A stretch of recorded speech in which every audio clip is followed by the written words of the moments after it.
Hey internets, it's Jake from Mini Terrain Domain, and this is Scribes and Scrolls, the Candlekeep Mysteries. This is Book 4, A Deep and Creeping Darkness. Episode, or Yeah. rather Chapter 36, Back to Baldur. This is, of course, our regular Candlekeep campaign happening every Monday night at 8 p.m. Eastern right here on twitch.tv/Mini Terrain Domain. In just a few moments, we're going to get into the game proper, but of course, as always, we have a couple of announcements. First off, we've got not only a busy week, but things are starting to pick up here at MTD. If you missed it, the VOD will be up for a couple weeks here on Twitch. And then I believe, Dwight, you may know this, or actually Jay's in chat.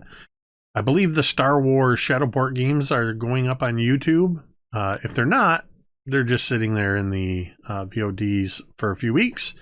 So you'll want to be sure to catch the return of Shadowport Adventures now on MTD on Sundays at 3:30 p.m. Eastern. Produced by Dwight and run by Jay, who is just an absolute amazing game master when it comes to the Star Wars Final Flight games. I honestly can't say that I know anybody who knows that system as well as Jay does. So definitely check that out. He's assembled an incredible crew of people that are playing. And I believe one of the people that was playing was brand new yesterday, at least to that game. So yeah, check it out. Absolutely great. Tomorrow night, of course, Gary, what's going on? You got a little something going on here for the next several weeks? For the next several weeks, Dreadful Tales on Talon and Claw. It is our 2DM, 10-player, 4-arc, 2 finale Ravenloft campaign happening every week on twitch.tv/Talon N Claw. That's Talon N as in Nancy, Claw. You'll see Dwight there and me and maybe other familiar faces, but you won't know until you step into the mists.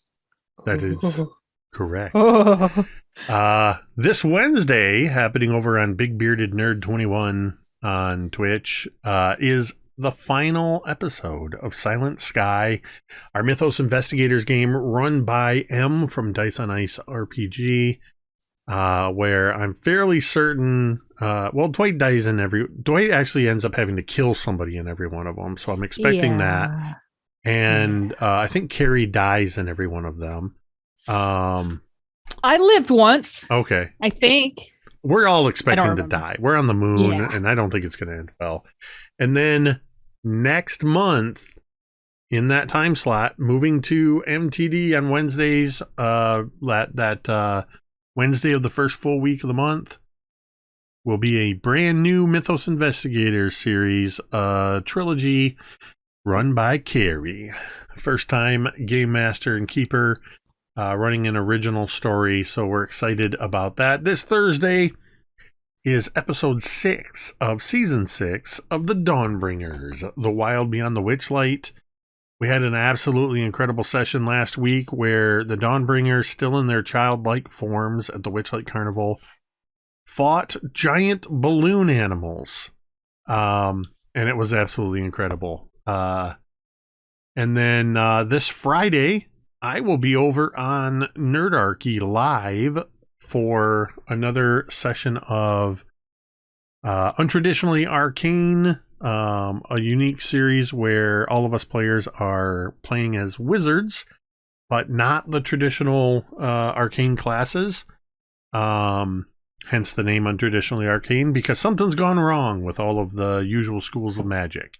And I am playing Ordo Wonderbeard, the Beardomancer.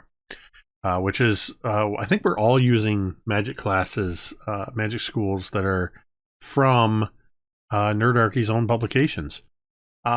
Which, speaking of publications, see that expert segue? I am excited to announce on stream for the first time, but I actually launched it yesterday at like 1 o'clock in the morning. The link is going up in the chat right now. Available now on the DM's Guild, the Calendar of Harptos Adventure Journal.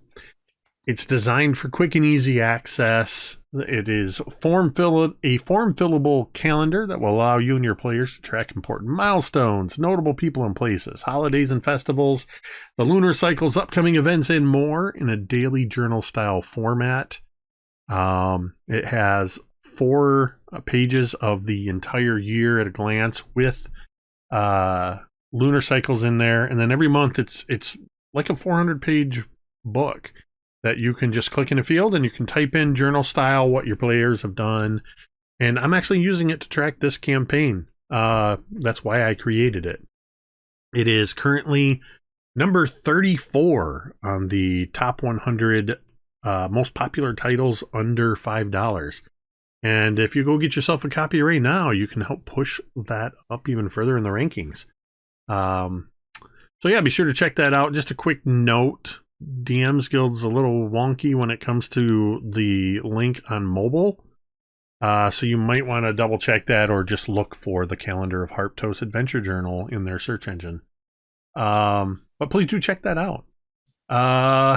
Domain Tomes up where Jordan would normally be. Jordan is not with us tonight because Jordan is taking part in a real world adventure of sorts this week.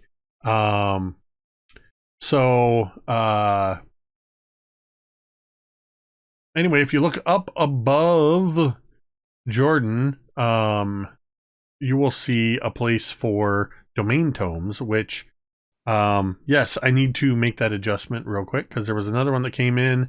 You can see how the magic happens as I do this. Domain Tomes are a way that you, the audience, can have an impact on the game through things like cheering, tipping $5, cheering 500 bits, subscription, gift subs, resubs, all that stuff. Awards them Domain Tomes. The players can use those to gain advantage. They can spend 3 of them to reroll. They can spend 5 of them to make me reroll. But if you look up above, you'll see 5 small limited edition tomes specifically for me, the Dungeon Master. I can only ever have 5 of them, but I can spend them for a helping hand to gain advantage. For Halfling's Luck to spend 3 to reroll, or I can spend 5 of them to counterspell a DM reroll from the players. So keep that in mind. They only get those from you, the viewer. I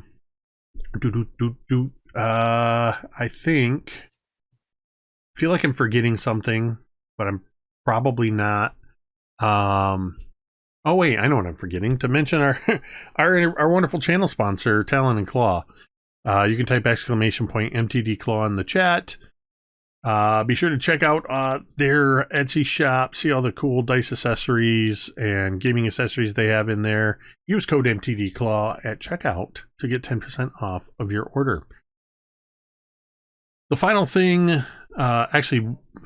one other thing I forgot to mention. We will not be playing Scribes and Scrolls or Dawnbringers next week on the channel because I will be on vacation.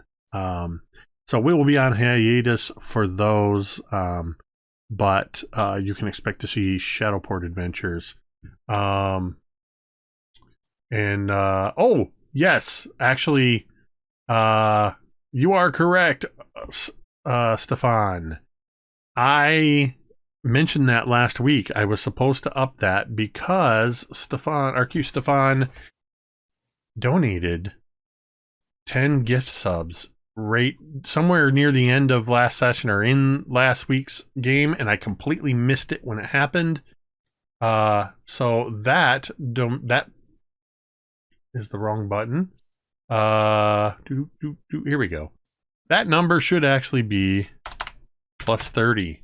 You are absolutely correct, sir. Thank you.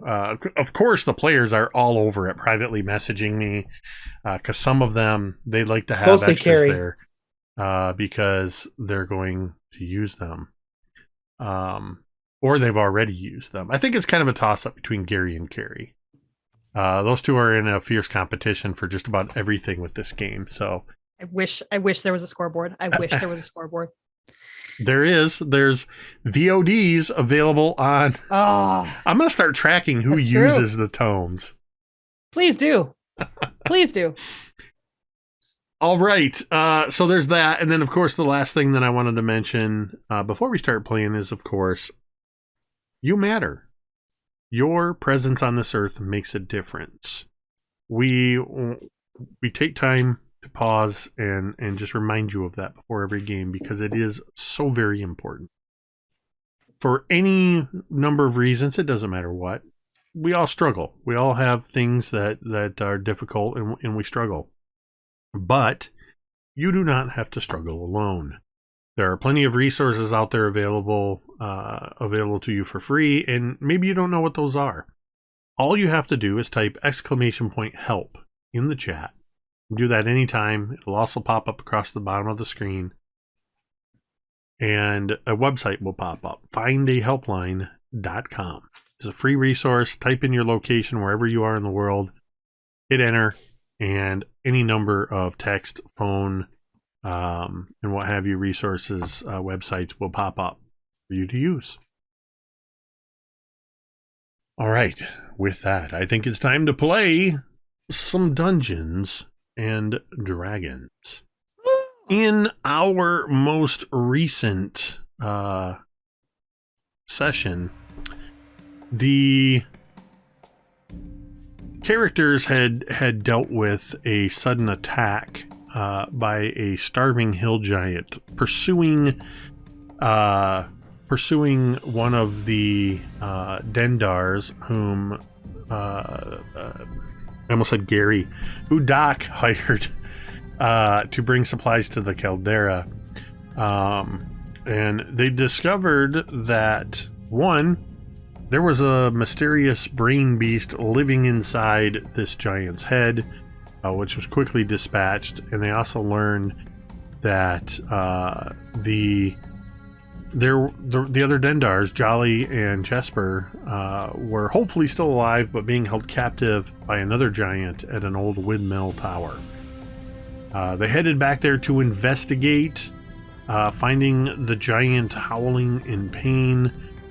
They quickly went in to rescue the two young men that they could see were still alive, hanging from the rafters in a cage. While dealing with the giant, and though as valiantly as Doc tried to help the giant, the giant had been in pain for quite some time in dealing with this, and suddenly their head exploded, and a large intellect devourer crawled out and tried to attack them. While Assyria was also dealing with several cranium rats. Rats that had their skulls peeled back to reveal their brains. Eventually, though, they defeated the enemies and rescued Jolly and Jasper. They did find a chest with a handful of magical items in there, including a bag of holding that's now in their possession. And they traveled back to Candlekeep. And that is where we are going to pick up on things, as I believe, you can correct me if I'm wrong, but I do believe you chose not to stay anywhere near this tower and just ride through the night to get back to Candlekeep. Which means I need everybody to make a Constitution saving throw. I will roll for Syria. I got a 13. Okay. 16. Is just good, Doc? Hang on. I'm seeing if I can do something to help me. No,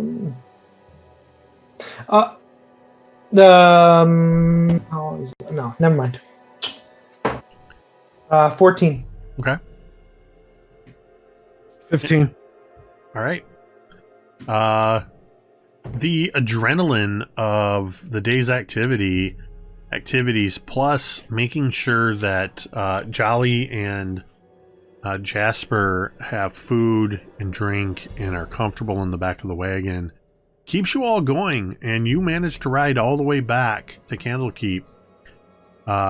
Basically having been awake for, at this point, close to 48 hours. But you do not face exhaustion. You Whoa. do not face exhaustion? You do not get exhaustion. Okay, there we go. But you are very tired at this point. By the time you get back to the library, you're able to reunite Nora with her family.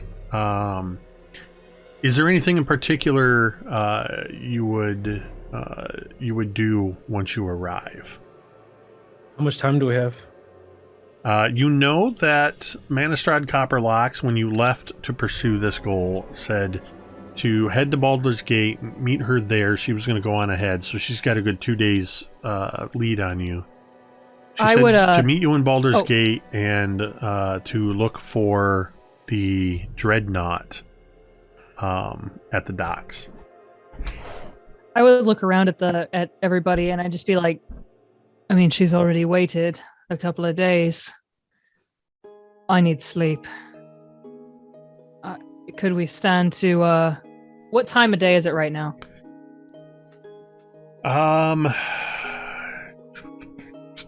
At this point, because it took you most of the day to get there, if you went through the night, I'm gonna say that it's probably right around noon. Oh wow. Okay. So I would just say, like, I mean, we don't even have to wait until morning, but like, if I could get just a few hours, that would help me out. I kind of look around for approval. I could take about 4 myself. I will say that you all know your own bodies well enough to know that if you don't get a long rest before you take off, you do face exhaustion. Mechanically, it will be a much higher DC to avoid exhaustion. Yeah, Vorn nods over at Teera. He's like, yeah, what do you say? See you in 8? That would be terrific. Mizya, Doc, Assyria? Doc, I know only you need 4 hours anyways, so Doc doesn't need any. Assyria, is that all right? Assyria is sitting on horseback, and as you get back and she sort of climbs down off the horse, you have to say her name a couple times. Syria. And then you realize she was kind of leaning against the horse where she had gotten down from it. Yeah. No, I'm certain I'll be all right after just a couple. I think that's hours. a yes. And I would actually just nod and then start heading off towards the House of Rest to rest. And as I am facing, like, I'm very tired, I feel slightly drunk because of just being exhausted. But with that comes, like, my mind is a little bit weakened, especially from the mental attacks from the brain animals and everything. And I feel like this something kind of slithering, reaching into my mind. And it's a slight feeling, just like that slight feeling that something's just a little bit off, and I'm not sure if it's exhaustion or if it's something that is kind of touching me deep down inside.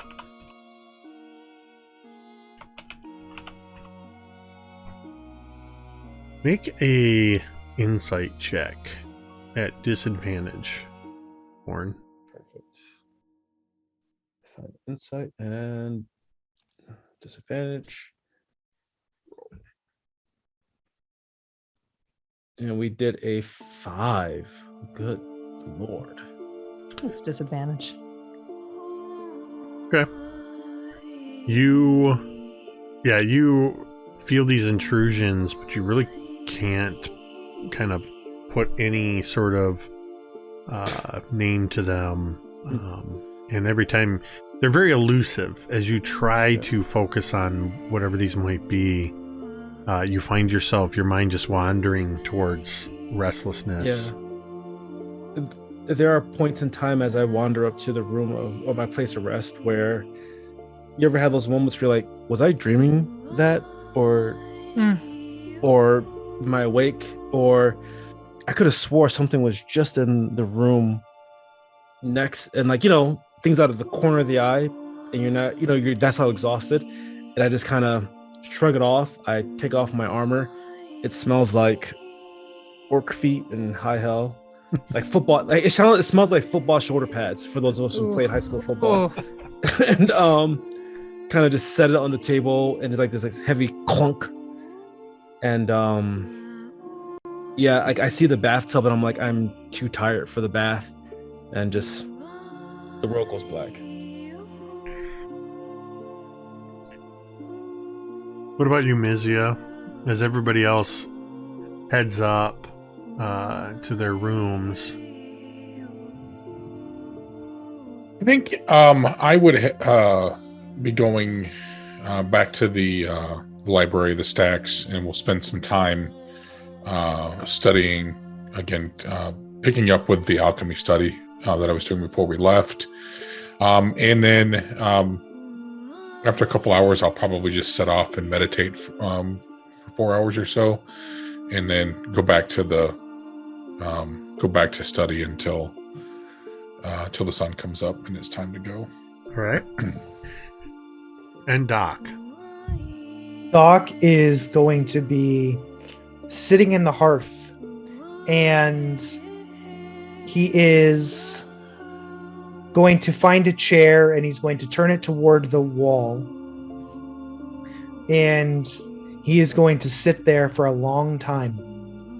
And for perhaps the first time in 37 chapters, it will be up to his companions to find him as opposed to the other way around. Awesome.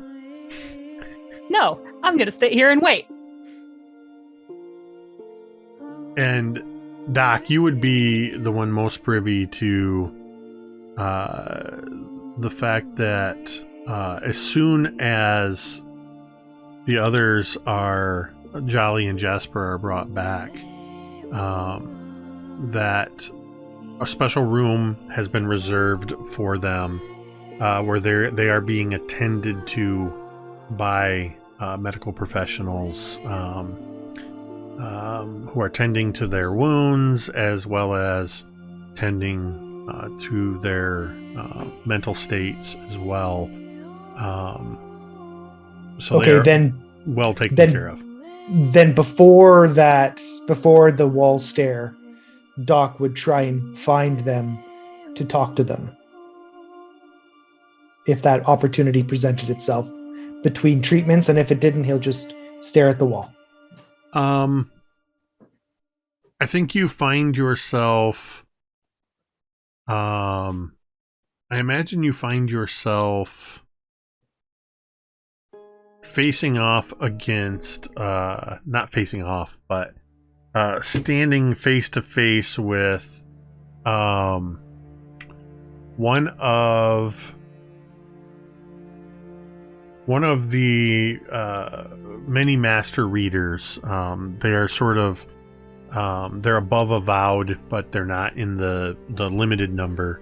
But there is a thin, wispy-haired older man who wears the robes of a master reader, and has a sash that has numerous markings on it, including some clerical orders. As you approach, yes, is there something I can help you with, sir? No, I'm just looking for the Dendars. Yes, then. By what do you intend to? What do you need? I was going to talk to them. I don't need anything. Wait a minute, I recognize you. You are one of those individuals who brought the two Dendar gentlemen here back to the library, didn't you? Yes. Very well. I will allow you to speak with them for just a few moments. Please understand they were under much duress. Please keep it brief. And he steps aside and allows you to enter. Entering into the room, you see that there's this particular room has 2 large beds in it, and both of the Dendar men are in one of the beds, with Nora sort of sitting in a chair where she is on her father, Jolly's side, just sort of holding his hand. And she kind of slightly smiles when seeing you, but then her brow furrows and she returns to looking worriedly at her father. Hello. Hi. Again, I have to say thank you for bringing my father and my brother back to me.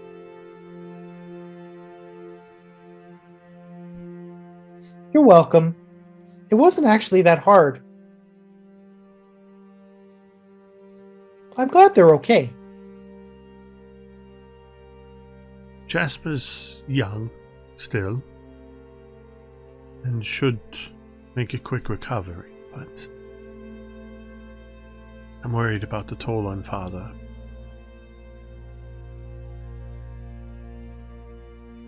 Doc is going to step forward and he's going to take something out of his bag and he's going to gently flick some water onto the man laying in the bed, and it smells rank and almost sulfurous. And he's going to sit down and he's going to gently pat the man's arm. And he's going to lean in and he's going to say something that only the father can hear. Mm. And then he's going to stand up again.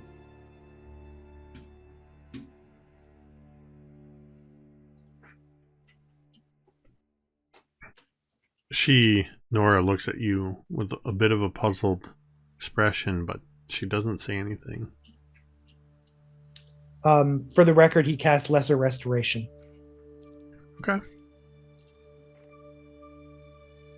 And what he said is in the chat. I see it. The private chat, mind you. So I was going to say it's in the chat, but not for all of us, Gary. So all these looky-loos can't see what's happening. Jordan knows what's up. Secrets are no fun.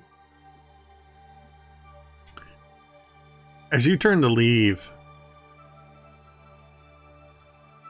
you hear a very hoarse voice say, "Thank you." And Jolly his eyes are open, and he locks eyes with you for just a moment, and then his eyes sort of flutter closed. When he opens them again, he turns and just looks at his daughter. And you can see just barely as he squeezes her hand back. And Doc is going to turn without saying anything else and walk away. Very well. The walk off. And so you all will take the next day to rest up. Vorn. Yes. As you are sleeping, your sleep is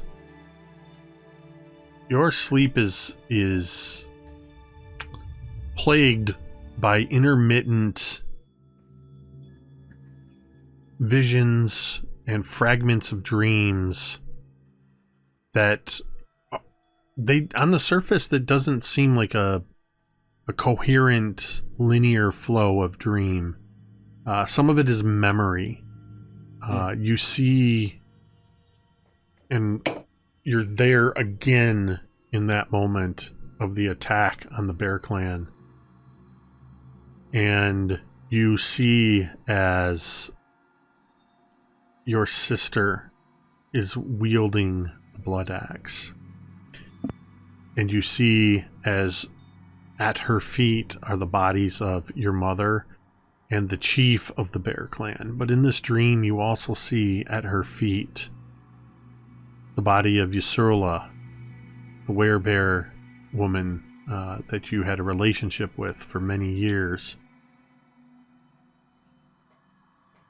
And what you see in this dream is she's almost silhouetted by the fires in this village all around, and all of these victims, the blood is pooling at her feet. And you watch as firelight and flames rise up from her feet and cast her in its red luminous glow. But no, it's not firelight. It's blood. All of their blood is rising up into the air and being absorbed by the blood axe. And the last thing you see is, as you feel within this dream, you feel yourself growing lightheaded, dizzy. You look down at the wounds you sustained. You watch as your own blood is being drawn out of your wounds in long rivulets and streamers of blood, and it's coalescing in the air and moving towards the blood axe. But before it gets to the axe, you snap awake. Yes. And it's the kind of snap awake you do where as the blood is being drawn to the axe, it feels like sleep paralysis. Mm-hmm. Yeah. That feeling of like you're trying to push against yourself. And as I snap awake, there are these fading whispers that seem to fade into the corners of the room. I would even say, as those whispers are fading away, as we hear these, we even see at the fringes, maybe you just perceive this at the edge of your vision. Yeah. Like an iris opening up. You see the shadow sort of moving in tendrils and receding into the corners. But if you try to look anywhere you saw this movement, you just see the room with the morning light coming in through the windows. Wow. I gasp and I look around the room. The bed is drenched in sweat. Is there a wash tub? God, I just there's wash basins in all of the rooms. Yeah, there's a moment in time where I look at the corners of the room and I'm disoriented. Like I can't figure out which corner of the room is the corner of the room, right? Like that weird, can't figure out where you're at in the room. Mm-hmm. And I see the sunlight. Take a breath. Focus. And the psionic power isn't deep, it isn't bright, but I can feel the warmth, like, putting my hands into warm water is what it feels like in my mind. I stand up and I wash myself, tend to my armor, make sure it's good to go.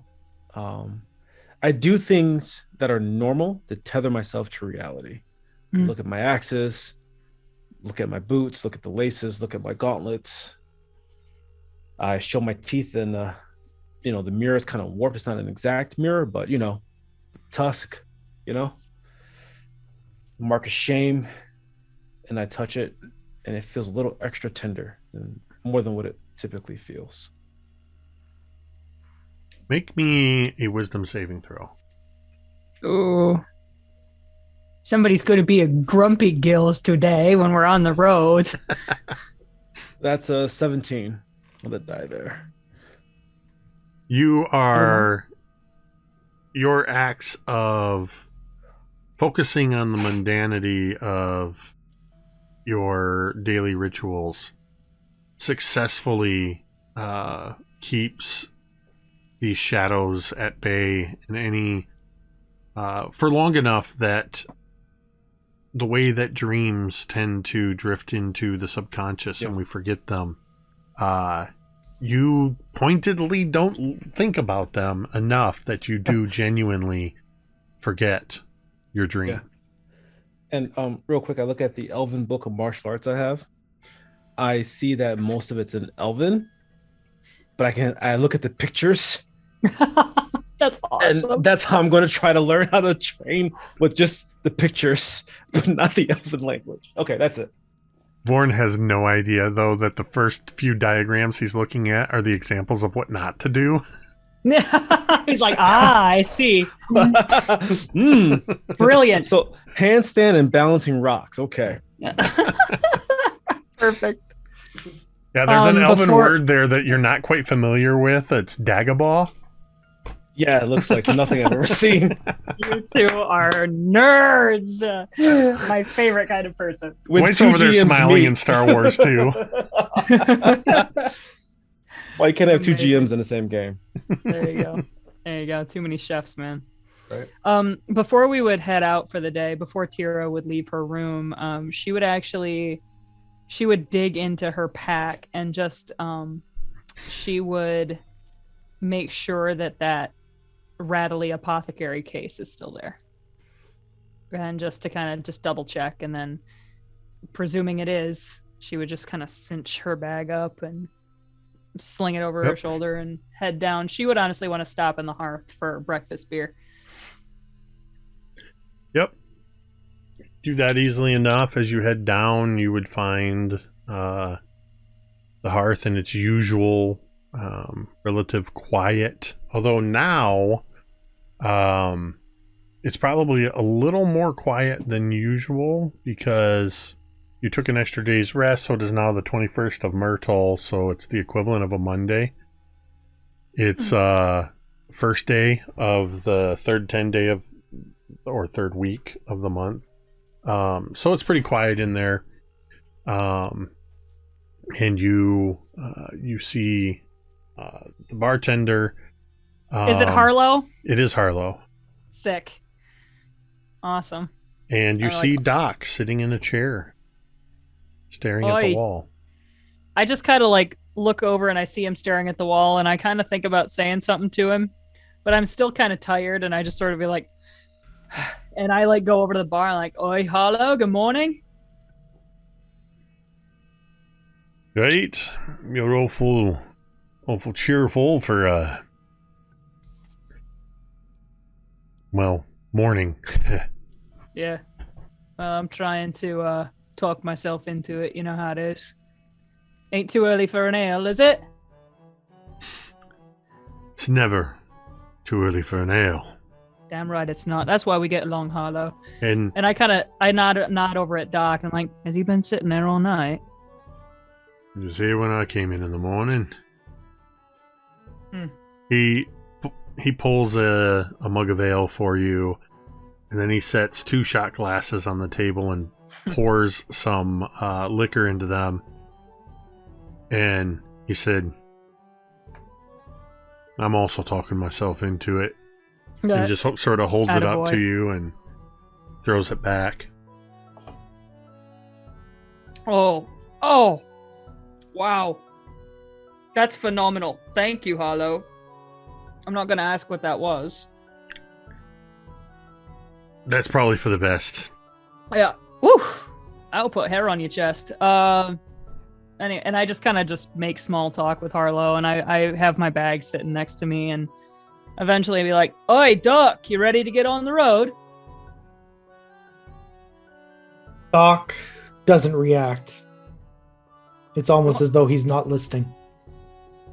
Doc, you want to come over and sit with us? Have a talk with me and Harlow here?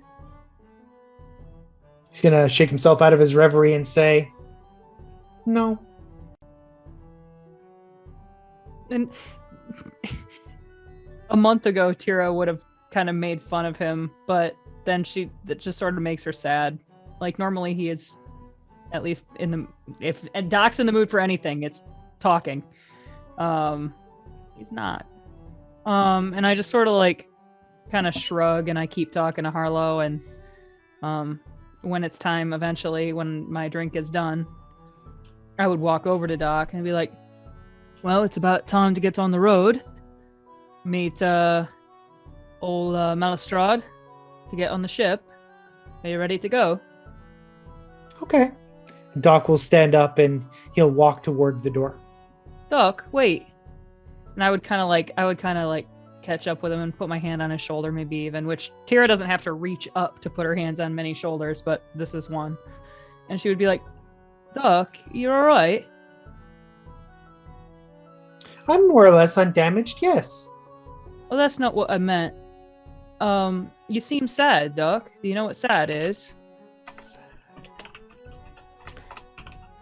It's like remorse or regret. Yeah, you remember how when I told you I didn't want to talk about something because it hurt my chest? Hmm. Do you feel like your chest hurts, Doc? No. My chest doesn't hurt. I don't feel warm or flushed behind my eyes or my ears. I suppose I would say that I feel contemplative, as though I came upon a piece of forbidden knowledge that I wasn't supposed to possess, and I can't really account for it. That's all. All right. Well, I'll let you think in peace. It's not really my strong suit anyway. If you want to talk, you know you can, right? He's gonna touch his throat. And he's gonna yes, everything seems to be working fine. Thank you. And I kind of would walk past him, kind of more towards the door. I'm like, I mean, if you suddenly develop feelings and you want to talk about them, let me know. I'm happy to help. Oh. All right then. Doc will follow her out the door. Yep. And I imagine we're meeting at the gates. That would be... We never really said so, but that'd be where I would go. You all seem to kind of figure that out. Yeah, Vorn is pestering Mizya with his martial arts book, and he's like, Mizya, and he's got his goggles on, and he's kind of flipping between different goggles and lenses, and he's like, can you make sense of these words? I mean, I think that while Vorn is just rambling on and on about this book, Mizya is just kind of smiling and nodding and just saying enough to keep him placated. And he'll ask about words, and I'll look over and read whatever he points to. But I'm not paying attention at all. And the way Vorn is like a child who's trying to get his mother's attention, and he knows that his mom is busy balancing her checkbook or something silly that kids don't understand. Mizya, I need you right now. Really is trying to say the buzzwords to catch her interest, and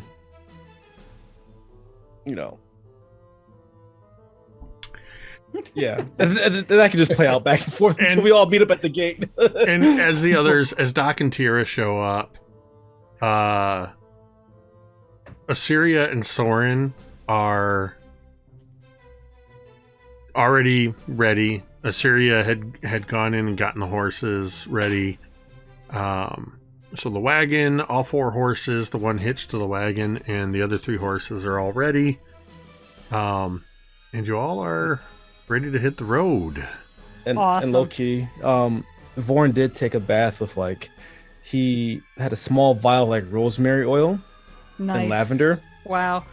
and it's for a purpose. He's too bashful to say why.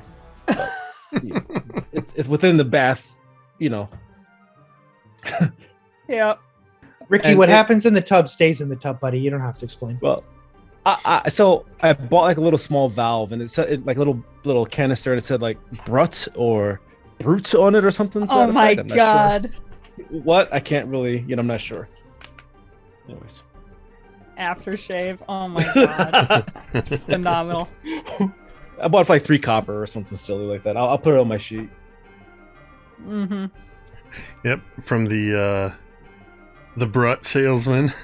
Yeah, the Brut salesman. Yeah. You walked in and they were D&D standing Brut. there. Brut for men, Brut for men. Yeah. Psst, psst.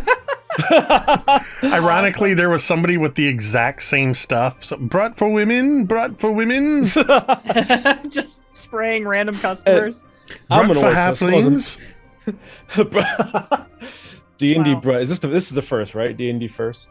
Gotta be. I'm sorry. Gotta It's be. now ridiculous. canon that there is Brut cologne in our game. 100%. It's the only one. But it doesn't say cologne, it says eau de toilette.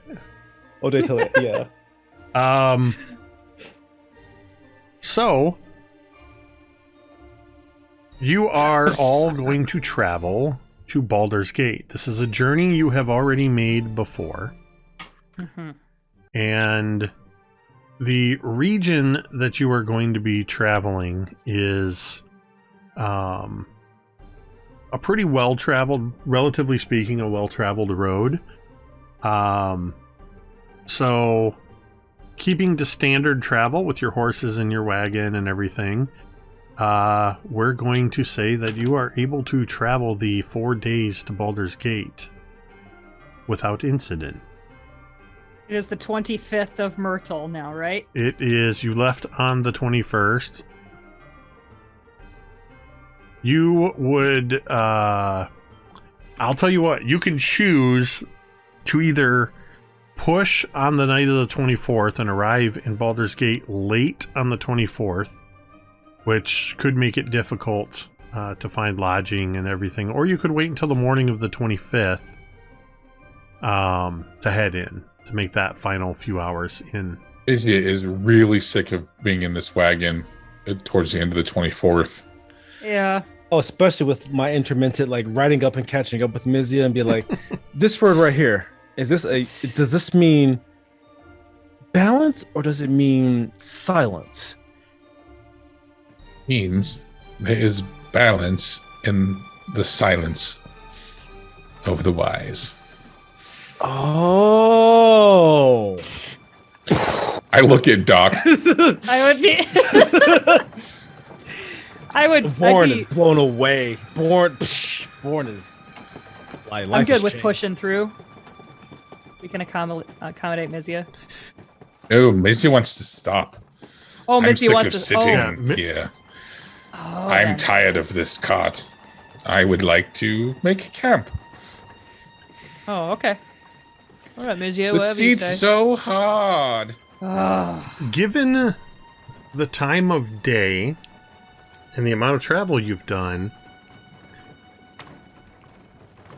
you actually come across a very familiar looking campsite. It's the is same. it our campsite? It's where you originally camped like a month ago, when you where you were staying when you were ambushed by the were rat and the giant Awesome. rats. Awesome. I know it's like a triangle, right? That was that one where I could there were like 3 paths. I remember it. Yeah, you were patrolling around, and that's when you. I remember because I encountered fucked them up my and- patrol. Yep. Yeah. Well, I so, will volunteer to take first shift. What could go wrong? Yeah, and Vorn's going to immediately find a small little patch of grass to clear out. And one of the techniques that it says is for advanced level starters, Vorn's gonna be like, yeah, balanced and silent. It's gonna take this weird pose, but it's the kind of pose you take when you're not really good at standing on one leg. It's like this weird, like I'm holding a teacup and my other arm's out. And I'm trying to balance myself on one leg, and I'm just standing and trying to lift rocks in my mind, and I'm like whispering, balance and silence, balance and silence, balance and silence.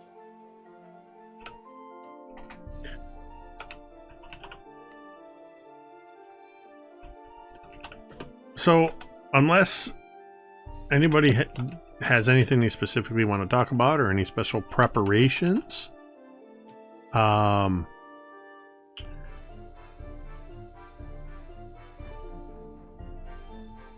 then we can just get through the night.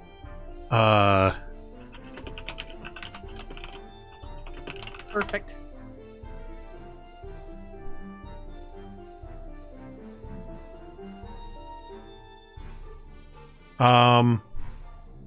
Sorry, I was very quiet as I realized I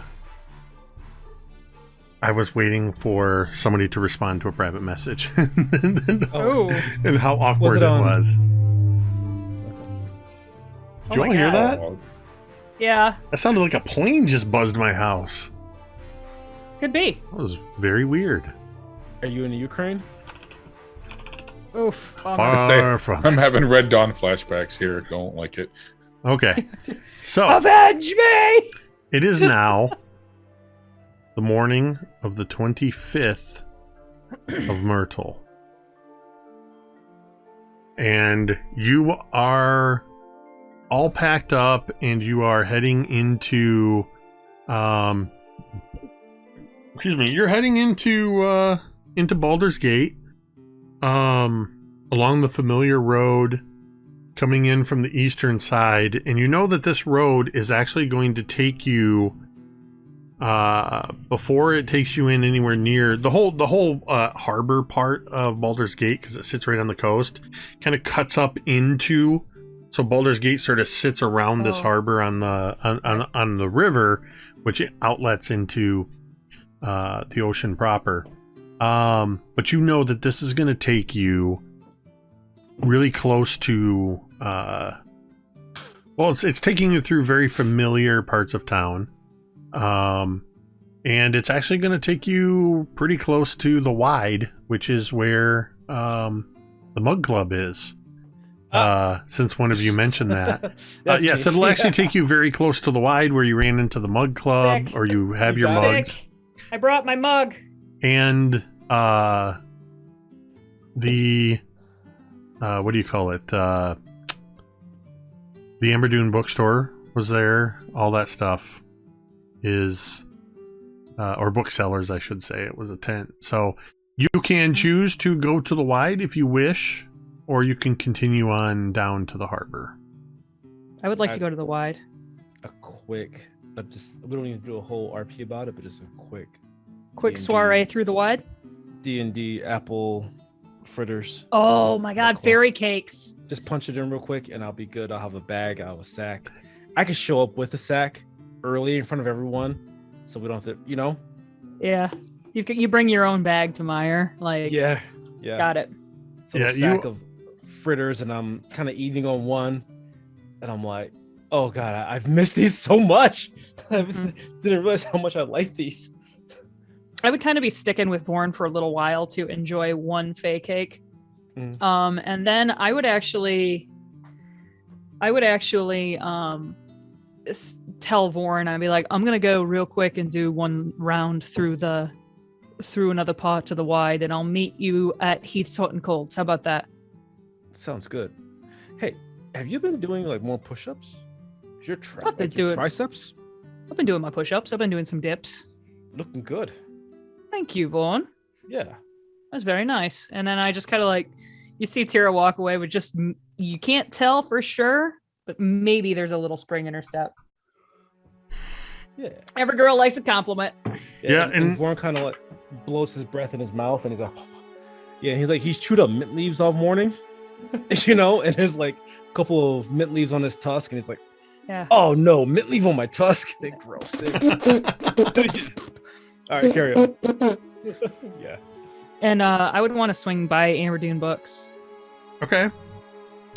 So yeah, you remembered as you finish up at Autumn's Breads and you stop by Heath's Hot and Cold Drinks. Heathkin Velgir absolutely remembers all of you, by the way. But Autumn Sparkhearth, the older halfling woman, has absolutely no idea who any of you are. But gladly sells you fey cakes. As you head around past there, though, Teera, to check out the Amberdoon Books, you see the familiar red and blue striping, and you even see the sign that says Amberdoon Booksellers. But the counter is empty, and there's no books on display, and it looks as if nobody's been in this tent or set anything up this day. I would go to like a nearby merchant, like either the next tent down or the tent across the little way, I guess. Just doesn't matter who. It's somebody that's close. And I would just be like, "Oi, question for you. I know you don't love to talk about other people's business, but I was hoping to stop at Amberdoon's today. Have they been around?" The nearest stall is a place called Coppers to Crowns, and there's three very obviously related human men. They look like brothers. Hi, the Amberdoons. Yeah. I haven't seen the Amberdoons in 2-3 days at least. One of them, that big one, the big one with the dark hair, he came in a couple days ago, cleared out all their stock, said to keep an eye on the booth, and threw a bag of silver at me. Said, so hey, we're keeping an eye on the booth, but when enough silver to account for all the days of rental, which is 2 more days, is up, that lot is up for grabs if they're not back.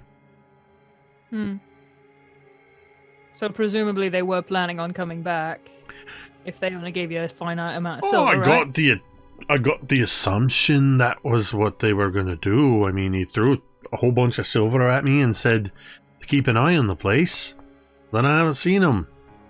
They've kind of been on edge ever since that incident with Corvala, the one that runs the place. What was that? Oh, well, it's hard to get a straight answer out of any of them. They say she's fine. But that's been a couple of weeks now. Nobody's seen much of her. Rumor was she got attacked in her own home. Ooh. Well, that's, and just for story's sake, Teera would pale. And say, that's terrifying in her own home, you say? Any idea who it was or what came after her? Well, and the three men kind of look at each other, and the one that's been doing all the talking, he had pulled this pouch that you could hear a few coins rattling in when he was telling about the money they threw at him, and he says, well, yeah. He kind of tosses in the air a couple times, and you hear the clinking of coin, and he says, now that I can't rightly remember. I pull 5 gold pieces out of my pouch and put it on the counter and slide it towards him. Without missing a beat, he drops the bag of coins on the counter so they land on top of your gold coins. And one of the other brothers scoops it up, and the gold coins in the pouch are gone. And he leans forward and he says, right, that was a good almost 3 full weeks ago. There was a guy came around, was looking specifically for Corvala. He was asking about her. By description, though, that was the weird thing, not by name. He claimed to know her, but he was asking by description. He was actually a pretty good-looking fellow, blonde hair, beard, stood up about this high, indicates, roughly a little taller than you.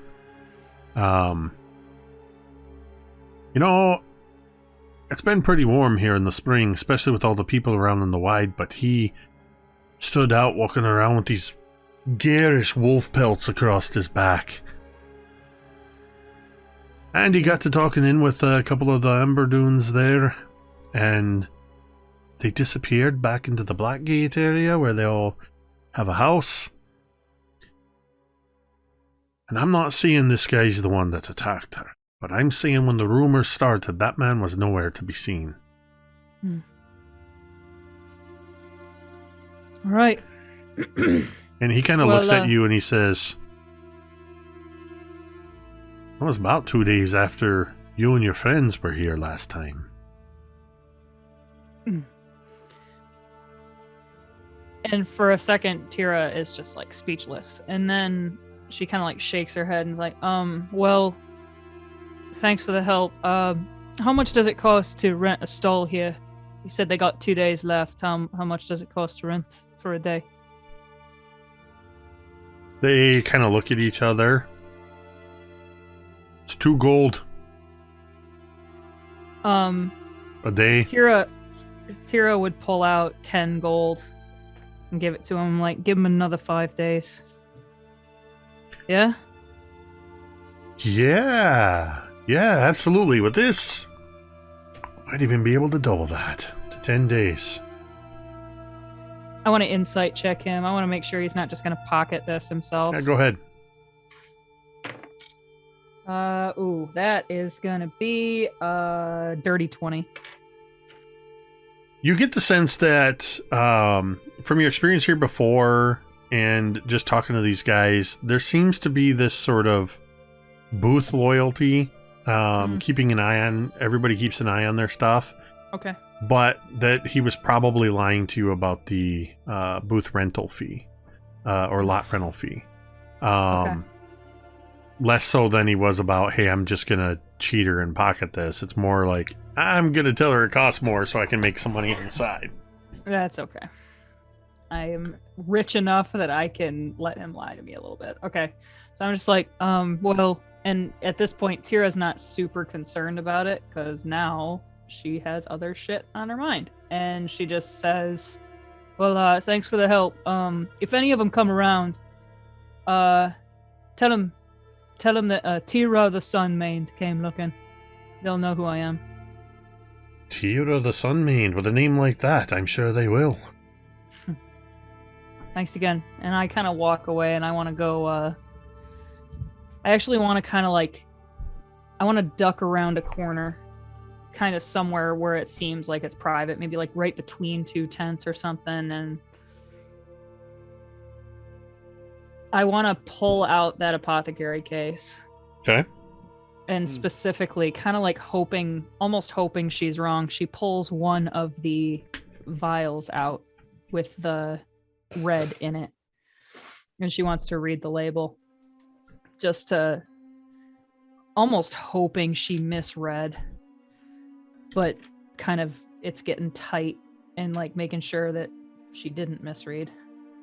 So are you pulling the specific vial out? Yes.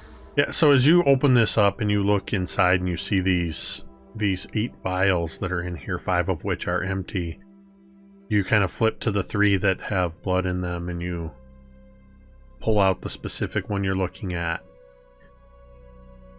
And they're handwritten on the label in a very neat script is the word jackal. And in a coarser handwriting, which of different handwriting, you see Corvala Amberdoon, Baldur's Gate, the Wide. And wax has been dripped over this, the cork on this one, sealing it with the blood inside. And Teera would look at it really closely, and then realizing there's no like there's no way this could be anything but what she thinks it is. Her arm just sort of drops. And she just stands there frozen in this little alcove. She can't go back to Vorn right now. She just has to she's just standing there kind of stunned. She's stuck. She's frozen. Right. So we cut back to Doc and the others. After you, first off, Doc, would you have even gone with them to the food and drink booths? No, that seems like a waste of time. So what would you have done while they're doing that? He probably would have just sat with the cart, staring at the wall. Mizya would have stayed at the cart as well. The food is not really on the top of her list. As Mizya and Doc are sitting, there would be a long period of silence. And Doc would break it. As if he's talking to Mizya, but also talking to no one in particular. And he says out loud, "Have you noticed that who we are isn't always who we think we are?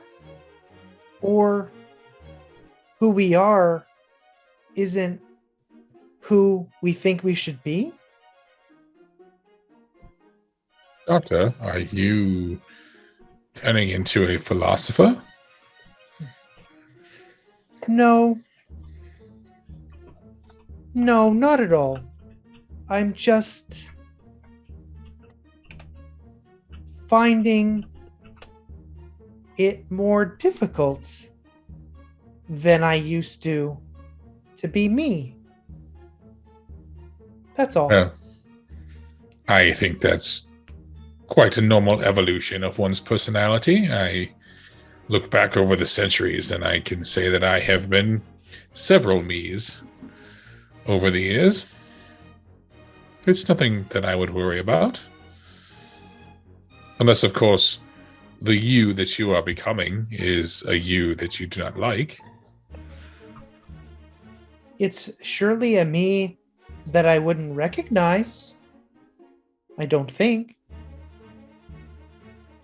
But anyway, it's weather outside.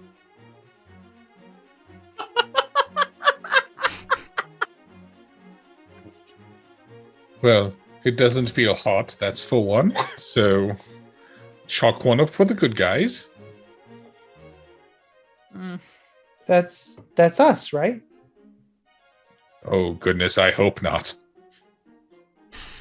Okay. And Doc will go back to sitting in silence. Teera, Mm-hmm. make a perception check. Hokey doke. Perception check is a 12.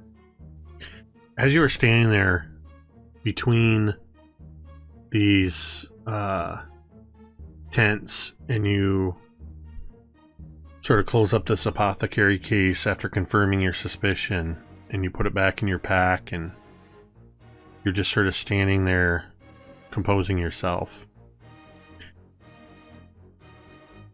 You look up and there's a few people that are passing by, not too much so though, which is why you chose this place, and you're just a couple booths down from the Amber Dunes booth. And you see a petite woman, looks to be in her early 20s, long braids,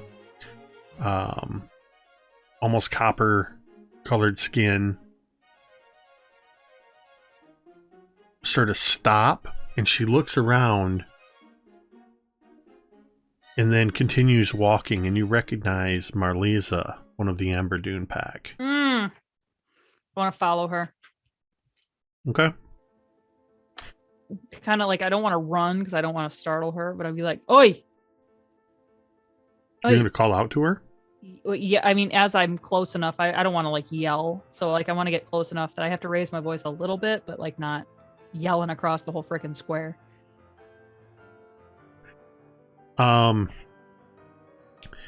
She is going to 1 second.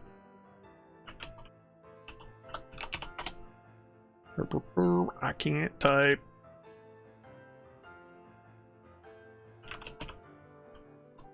Yep, that's how you spell that.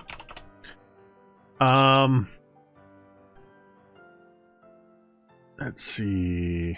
Okay. As you come out from between the booths, go ahead and make another perception check. Okay. Alrighty. Here we go.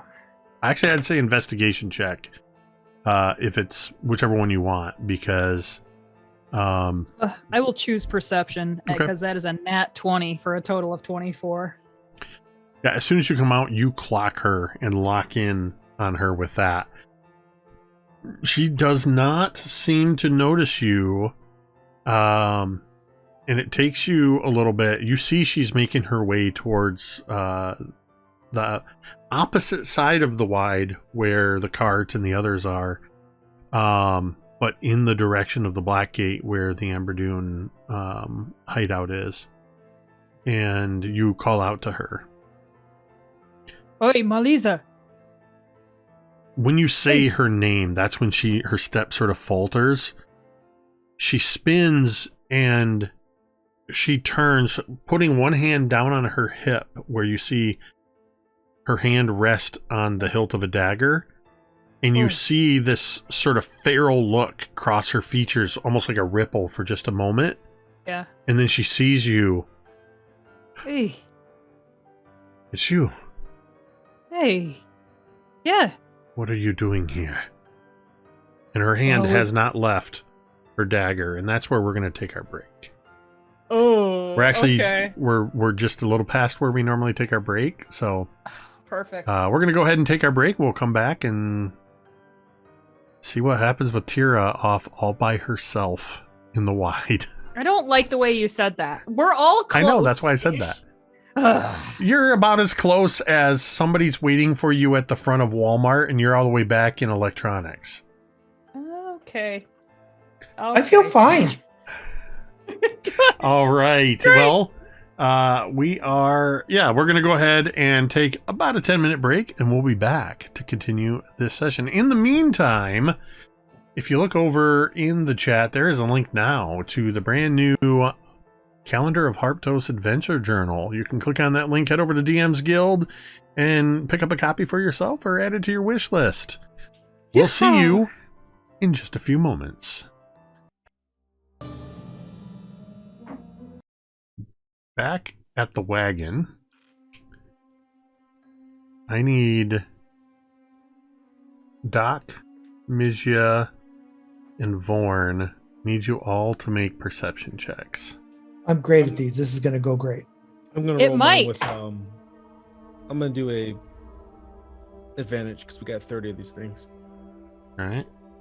Think positive. Think positive. Let's go. That's gonna be a A 17. 9. Okay. 17. Okay.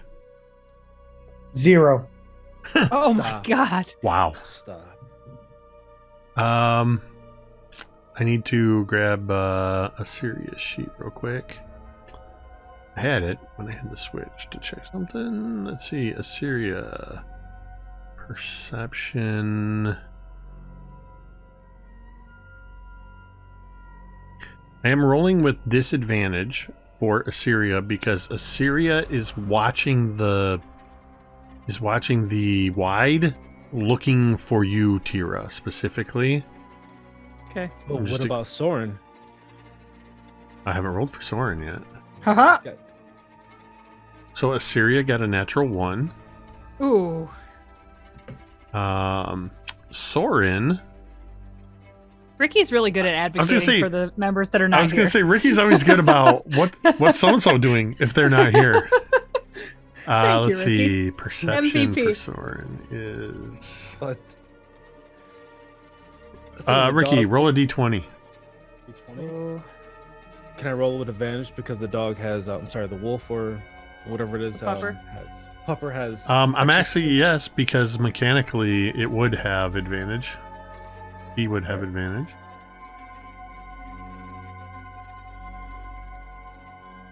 Oh, he did horrible. That's a 4. That was with advantage? Well, I couldn't add advantage on a d20 roll. So just Or roll. should I Yeah, do you that? can, but Roll again. Really? just roll again. Okay. It's not going to be a 4, I'll bet. We'll see. You know how I do. That's gonna be a 12. Okay. So, I would like all of you, and I'm going to say, actually, I think, no, Vorn, you got the highest. I got a 17. So, Vorn, you're the first one to notice Mm-hmm. as you're sort of on the ground up by the front of the wagon where Doc and Mizya are, and you and Mizya have been talking about the this. You keep pestering them with this book. Assyria is next to her horse, kind of watching into the wide, waiting for Teera to come back. So yours and Teera's horses are just loosely tied up by the wagon. When you look up from your book and you see a woman suddenly take off on your horse through the wide. She just, all of a sudden you hear the as the horse and you recognize your horse is being stolen. Oh. And then you all see this, but Vorn, you're the first one to Yeah. notice that your horse is being stolen. As the horse is like running away, right? Like just drawing distance. I'm like, I shout at Assyria if she could hit it, you know, or shoot the rider or whatever. Like I feel Assyria. very confident in saying, I'm not going to shoot your horse, Vorn. Not the horse, the rider. Yes. Sarah is an animal lover. I think with the crowd as crowded as it is, and the fact that Yeah. Assyria rolled a 1, she's she just doesn't. looking in it. She's seeing where you're pointing, Yeah. but she doesn't have a shot. Geez, is Tira's horse there? Tira's horse is there, and you have Resha. the horse. And she's not on the horse. I'm Tira's across walking the- around Yeah, the, okay. the Just wide doing her verify. own thing. Yeah. So Vorn hops on Tira's horse, And there's the immediately, horse, and there's the wagon with Mizya and Doc as well. Yeah. I'm after I shout out to Assyria, I hop on Tira's horse and just slap the rear of the horse as hard as I can. Ah! And charging after with the horse. Doc, How far away is this horse right now? I'm gonna say because they got the drop on you, I'm going to find the horse speed stat. It is not a seahorse. It is a riding horse. And we can still see it.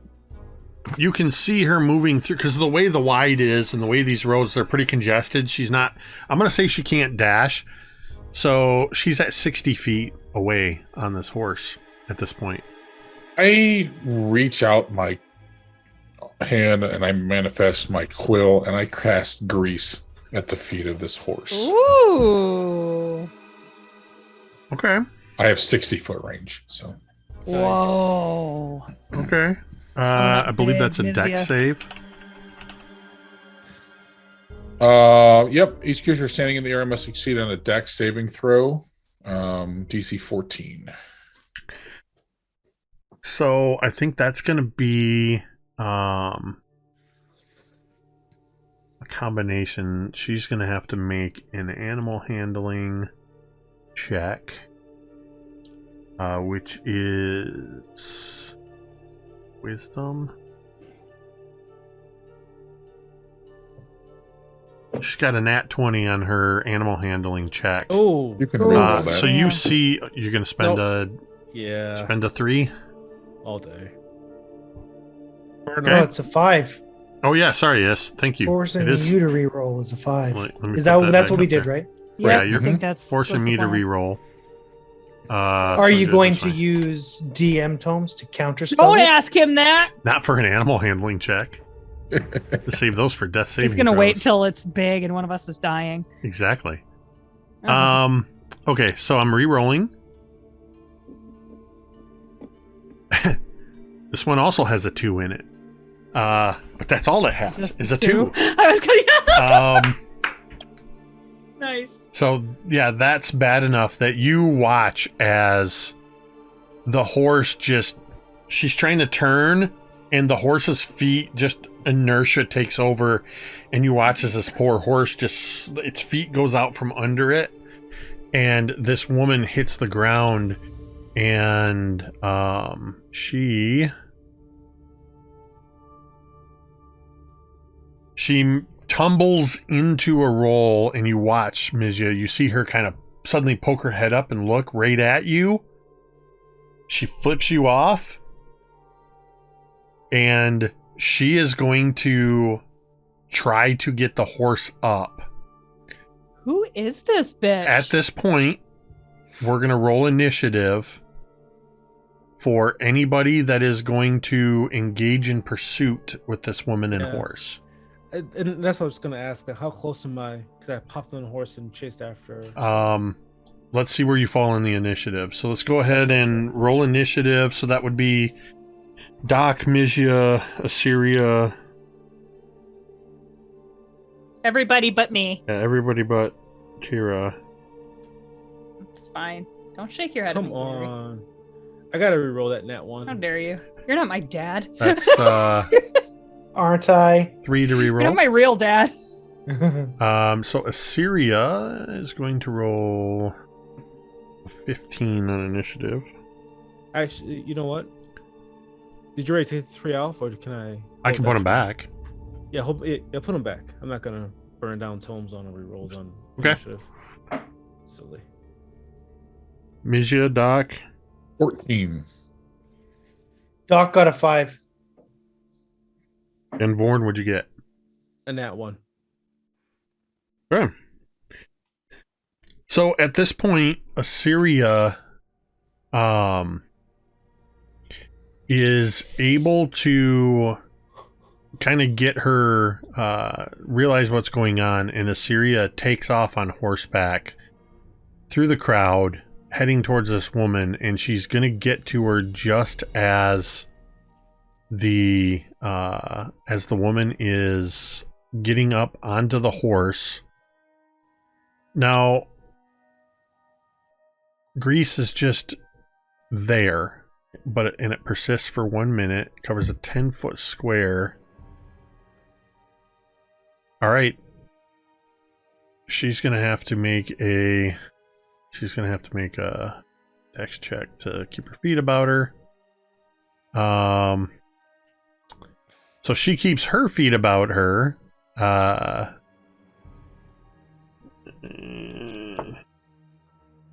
What's the DC? 15. What, 15? 14. 14. She just manages to get the horse up. And Assyria is close enough to...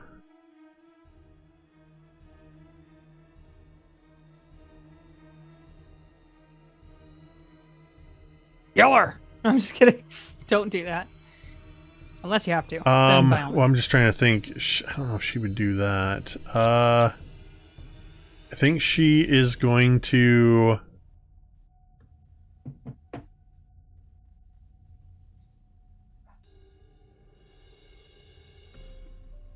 I think she's going to try to slap this woman with the flat of her blade. Ooh.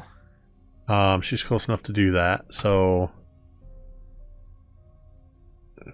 Assyria, you watch as she gets up and she draws this long sword out, and she takes a swing, and the woman just deftly ducks underneath it. But Assyria is closely engaged with her at this point. Mizya, you are next.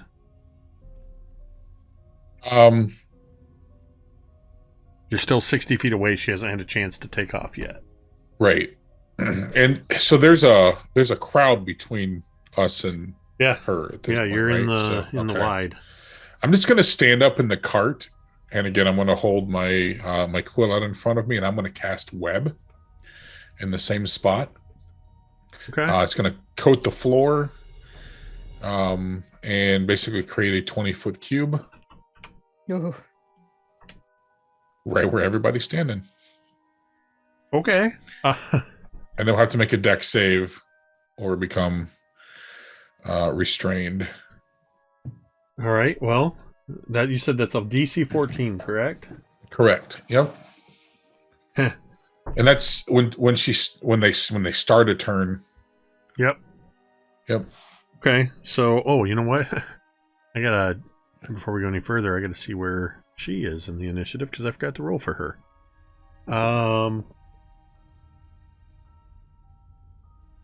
Okay, so she hasn't gone yet.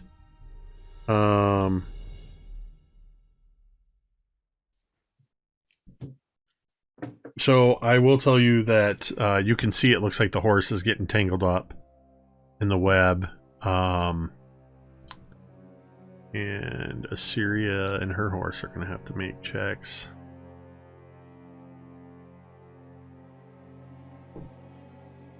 Assyria's horse, thankfully, is not going to get tangled up by it. So, Mizya, you cast web in that area, and I'm going to say... Oh, wow, that's a lot of singles.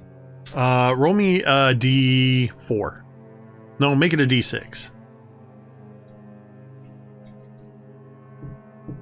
3.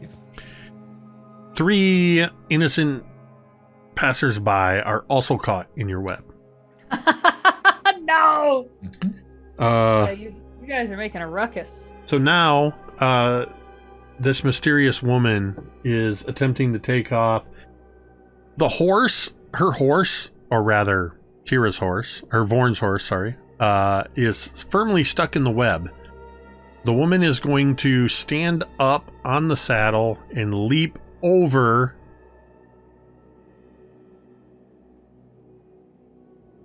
She is going to make an attack and try to knock Assyria off her horse. Ooh. I think that's what she's She going to do. passed her deck save. She got a net 20 on her deck save. Okay. Ah. So that is trying to make sure I do this right.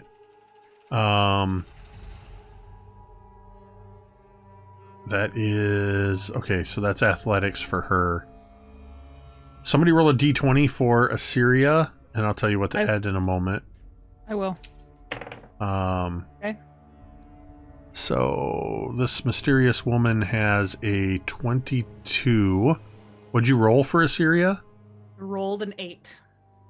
So that's going to be a total of 12 for acrobatics. The woman stands up on her horse and leaps over, leading with her foot, kicking Assyria in the chest. Ooh. And knocking her off her horse. And then she is going to spur the horse on. And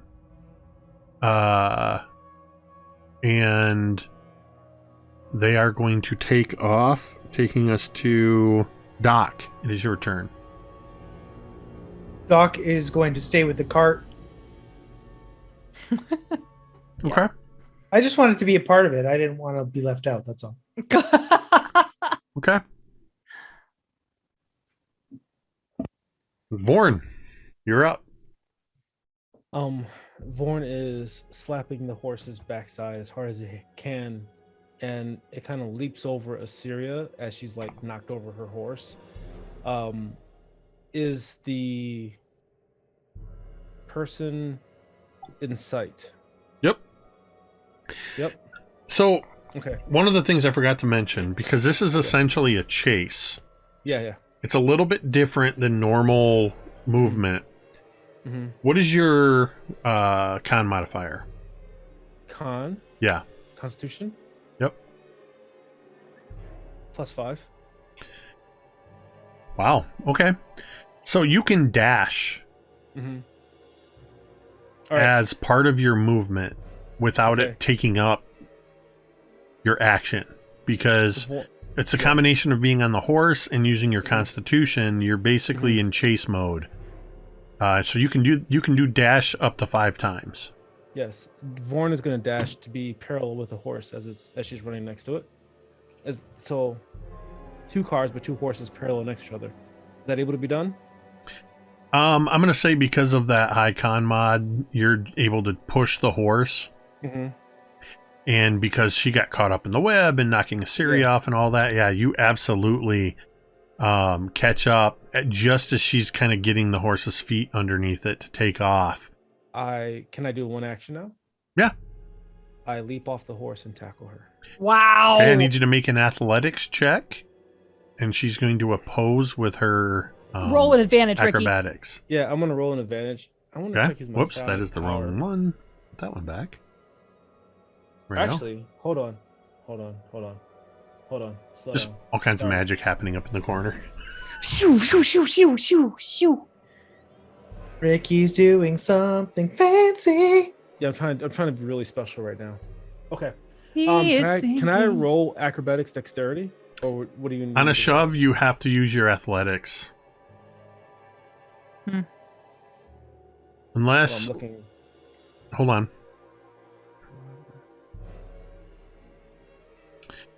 Because you're leaping from a horse in action, I'm going to allow it because it's different than a straight up Yes. shove. Yep. So I Yeah, will allow Let's it. go. What a Let's lawyer. go. Let's And go. I'm gonna use some advantage too. Yep. Did I already Okay. roll?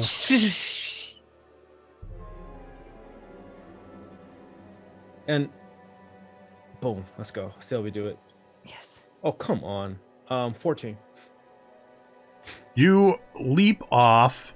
Make a dexterity save real quick.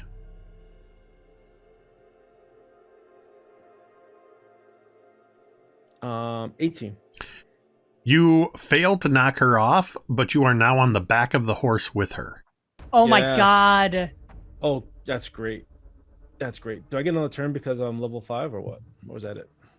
Well, you used your action to attempt to do that, so that would be your action. Unless you choose to action surge, which you can do. Burk. Of course we are. We're action Burk surgeon. and burp. Okay, that would let you make 2 attack actions if you choose, or one of a different Yes. type of action. Punch her in the face. Let's see. Ooh, I am almost certain I'm stronger than she is. I'm gonna do no hand. I'm gonna do unarmed grappling style. Is that cool?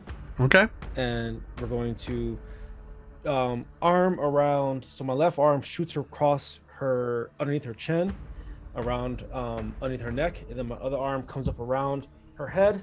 I'm doing a cross 8, and we are choking and yanking her off of the horse. And we're going to fall to the ground together. Okay, this Ricky time does martial arts in real life. this time it will be an athletics check, Let's go. and she's So going I to got oppose fighting that. style unarmed. Is that okay? Yeah, what does that give you? +7. Whoa. To a grapple check? Yeah, fighting unarmed style +7. Right, but it's a Go ahead. grapple check, which is athletics. That's why I'm asking. It's different. Ah, okay. So my Because okay, fighting my- unarmed is a punching with your fists. Grapple is, I mean, it's still based on your strength, which I believe is an 18, so you would tell me have what like a to roll and I'll roll +7, I think. Yeah. So you want me to roll strength? Yep, you roll strength athletics. So what's your athletics skill?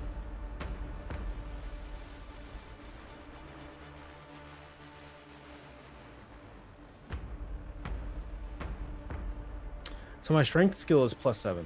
Athletics is +10. That's even better. Let's go. Yeah, Yeah, that's good. that's what you want. You're Okay. going to oppose her acrobatics as she's trying to avoid you. I have 18. rolled. So you reach around trying to put her into this chokehold, It's trying. and she rolls a 25 total. Shit. So she suddenly maneuvers, so she's almost saddle. Mm-hmm. It's kind of sliding to the side, holding her arm around the neck of the horse. Yes. As she dodges out of the way of you, Wow. grabbing her. She's still within range, but you're unable to get her caught up in your grapple. Okay. That is going to take us back to the top to Assyria, who absolutely now has a shot. Because this woman is leaning side saddle, so she's no longer blocked by you. Assyria, now! I shout behind me. Yes. Oh my God. And Get her, you Assyria, watch as this arrow comes shooting across, and as this woman sort of moves to the side, you see she's holding with one hand up here, and she's kind of smiling up at you, Vorn, and then she gets hit right in the shoulder. I gotta double check. Yep. So as that hits, and then she kind of trails for a second, and the second arrow just goes sing and slams into a wall. And the woman lets go and falls to the ground. She's going to take some bludgeoning damage as well, as she takes 11 points of damage from the bow, or from the arrow. And then she's going to take she takes a total of 15. She hits the ground and goes tumbling, and you're now in control of the horse. That was Assyria's turn. Mizya, it's your turn. So they've moved beyond 60 feet past me now at this point. Yeah, correct? I would say by this point they're probably closer to 120 feet away, but they're moving sort of around the wide. Yep, I'm gonna dispel my concentration on the web spell, and I'm just gonna sit down next to Doc. Well, I hope they can take care of the rest. Doc and Mizya, go ahead and make me perception checks at advantage, because you're kind of watching this whole thing play out. 16. 16. You both notice. Look at you. Then you see as the woman falls off the horse and Vorn gets control of this horse, Assyria's taking her shots. You see that where Vorn is on horseback is sort of at the opening to this alley. This woman has sort of scrambled up and is running into this alley. And you see two other individuals that are very pointedly moving towards them, and a third, much larger individual. He's still like, a medium-sized humanoid, but dude's like 6'5" and is about 4 feet across at the shoulders and is just lumbering in that direction. So it's a small guy then. Yeah. Sure. Petite fella. Okay, well, I guess, okay, yeah. No, where are they in relation to? They're kind of coming out of the market area, moving directly in that.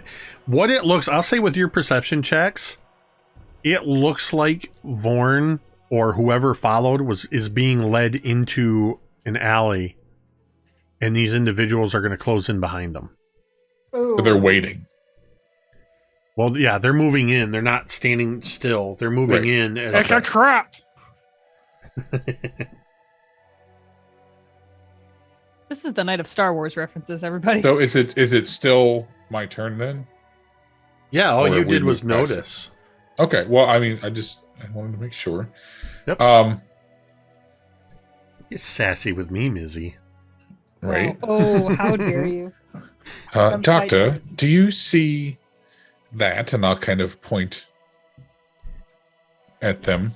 Oh, yes. It's clearly a trap. Well, let's see if. And how far away is this group?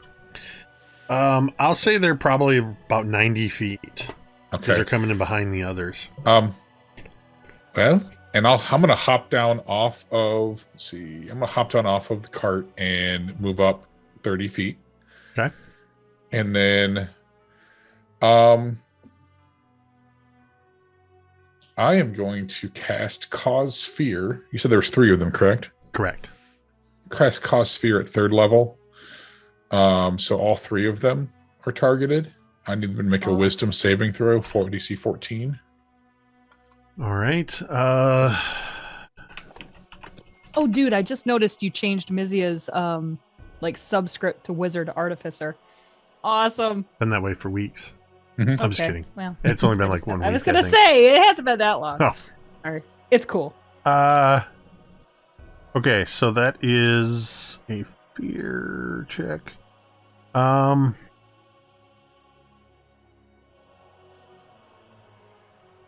Run. Checking. Okay, that's gonna be. You said wisdom, yeah? Yes. That's at 12 from one, 12 from the other, and this guy rolls with advantage. With advantage, that is an 8. Okay, so I think what I do is I just use again I run up to as close as I can get to them, and then I just wave my my quill, and I project just an image of me, but larger, and kind of like Galadriel Yes. in Lord of the Rings, just kind of rises up and kind of glows with this white hot, and All shall know me and despair. yeah, and I just make this roaring sound, this screeching roar in front of them as I cast cause fear on all three of them. And just Yep, go ahead. that's an area effect? Or Nope. do you target them It's specifically? 3 creatures that I choose Okay. within range. I was just Yep. seeing if anybody else was terrified around you. Mhm. One effect you have is you see that all 3 of them, even this big brutish guy, appear very frightened of you. But also they are very quickly moving away from you and towards this bottleneck. I need to do a quick adjustment. Teera, Yeah. I would like you to make a perception check. Okay. Perception is 16. Where you are about to have this conversation with Marliza, you hear the commotion 50 feet to your left, and you see Assyria shoot this woman and Vorn on horseback after he just threw her down. You see all of this going down, and then you Okay. see this Mizya sort of jump down and kind of moving quickly through the crowd, and then 3 kind of thuggish looking dudes suddenly get very scared of Mizya. There's something going down, and you're within sight of this now. Okay. So let's go ahead and have you roll initiative. I Okay. got a. Huh. We're no longer in a chase, so I'm making some adjustments real quick. I Mizya, got a you had a 5. 14. Teera, you got a 5. Doc, you were at a 1, you said? Or a 0? No, I'm actually at 7. 7? Okay, that's a little Yeah. bit better. Yeah, I rolled a 5, but I didn't add my dex to it. Vorn, you were at a 1. Oh, it's a natural. And then the guys are 11. Not great. There's some low rolls. And she was at a. Okay, so Mizya, you just had your turn. So you cast that spell and you moved. Anything else? Nope, that's it. So yeah, the 2 individuals, 2 of the smaller individuals, they absolutely are going to use their movement to close in. And basically, Vorn, as you were sort of following on this, just inertia sort of carried you at the mouth of this alley. And these 2 are going to come in behind you. As they do so, you watch, Vorn, you suddenly become aware as you're just in this alley that the woman that was running from you, she still got an arrow in her shoulder, but she's sort of stopped running, and she turns and looks at you, and she just goes, snap. Yes. And you watch as her face goes, and she transforms into a hybrid were-rat. Called it. as the other two did. coming Sure in did. behind you also change into hybrid. So they still have their bipedal form, but the face of rats. And both of them are going to fire their crossbows at you. Uh-oh. Let's go. I'll take At 'em. disadvantage because of being afraid.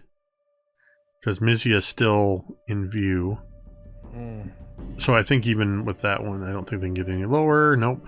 So the first one is going to miss. Crossbow bolt shoots past you. Mhm. Second one, it's the same thing. So- Rolled the exact same number. Just make sure you didn't Wow. roll a critical hit or critical fail. So yeah, they both fire. Thum, thum, choo. Arrows just kind of whiz past you as you're kind of standing there on well, what is your horse now? Mhm. And then it's the woman's turn. Yes. And she is going to come charging at you, Vorn. And she's going to climb up. She's going to sort of leap up onto a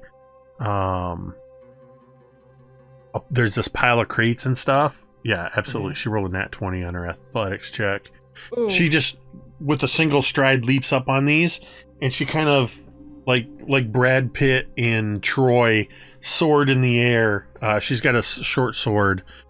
And she is going to make her attacks at you. As she flies through the air and takes her first attack. That is going to be, oh my gosh. Oh no. Oh no. As she jumps up on this crate and she goes to leap off at you. Pushing off on the crate, she misjudges its density. And she goes sprawling onto the ground. She critically like failed that Sailcat. attack. Oh. I rolled a nat 1 on that. Oh. Oh. Dang it. She is going to...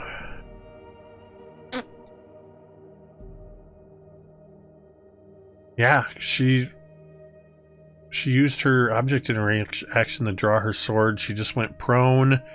Mhm. She's going to take a disadvantaged attack at your horse. So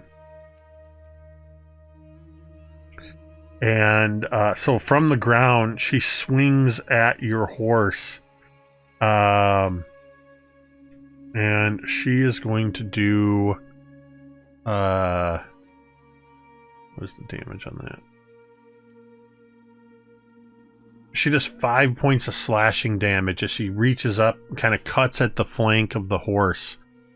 Opening a pretty significant gash.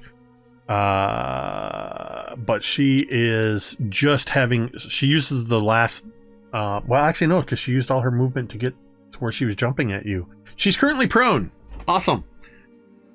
She's currently prone, having just attacked your horse. Doc, it is your turn. Doc, I assume, moves as fast as the cart, so he's just gonna move forward 30 feet in the cart. The cart is being pulled by a horse that has a movement of 60 feet. Oh, even better. And you can Even dash if you better. want because And- of the and- chase rules. Yes, I will. I will dash forward. Sure, I'm there now. So that'll get you to the mouth of the cave. Not cave. It's an alley. To the mouth of the alley, and you're behind these two. These three individuals as they're closing in behind Vorn, who has the other one on the ground. Great.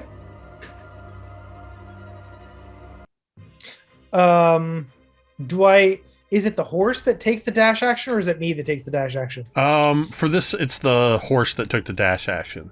Oh, so I can do something. Okay. Yeah, you would have full movement because you haven't moved. That's true. So I'm just going to sit there. And Doc is going to... How grouped up are the enemies? It's the mouth of an alley, so it's probably at most 15 feet across. You've got the two that have just sort of come in. The third one who was looking over his shoulder at Mizya, who's, quite frightened. as they're looking over their shoulder, the bigger guy. And I would say they're all... I mean, so yeah, you got a guy in the middle and within 8 feet on either side of them, 7 feet. Yeah. Okay. Unfortunately, the spell I was going to cast is no longer on my list. So, Doc is going to... you said there was a big guy somewhere? Yep, right in front of you at this point. Great. Doc is going to hop off the cart and he's going to attempt to shove that guy to the ground. All right. And I will... also, I forgot to mention, because when the others transformed, he did it as well. Because he is also a very large, mean-looking were-rat. And I'm going to use a tome to get advantage on this check. You are bigger than him. At least in terms of height. All right. Those will be opposed at... Whoops, that was the wrong roll. I hope I roll as well when I re-roll it again. I did not. 17. Oh. I rolled a 25 on the first one, but I rolled the wrong number. I re-rolled it and rolled a 15. So yeah, you shove him to the ground. And I will say, bad rat. Okay. Teera, Okay. you see Doc come screaming up on the cart, racing past Mizya, and jump down and shove a big were-rat brute to the ground.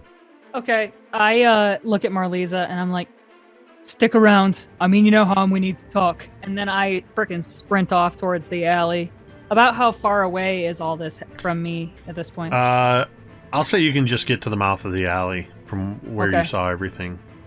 I would then just get to the mouth of the alley, and I guess I would like to... Well, I have 40 feet of movement now. Does that help? Yeah, that'll get you to the mouth of the alley. Oh, okay. Yeah. Then could I dash to double that? Yeah. Okay, I would like to do that. I want to get right up to one of these assholes. Okay. Done. And that's I guess I would also like to rage, and that's it for me. All right. The big dude down on the ground looks up at you, Doc.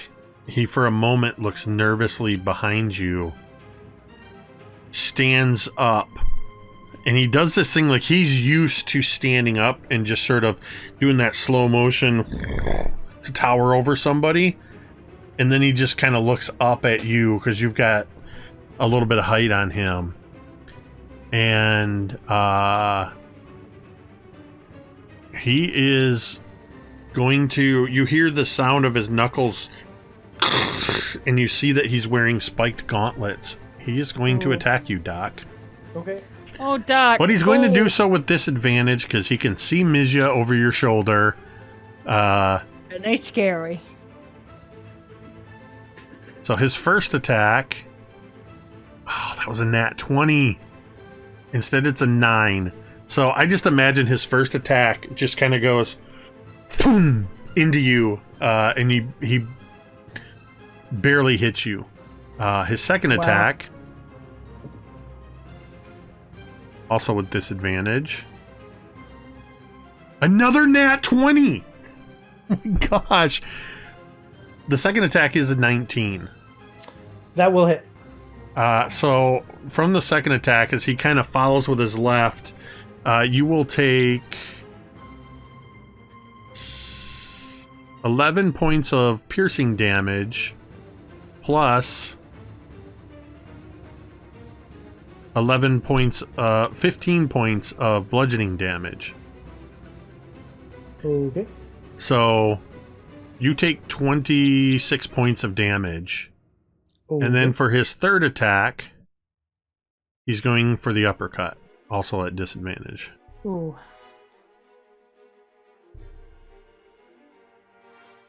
That's a 24 to hit. Yep. Ugh.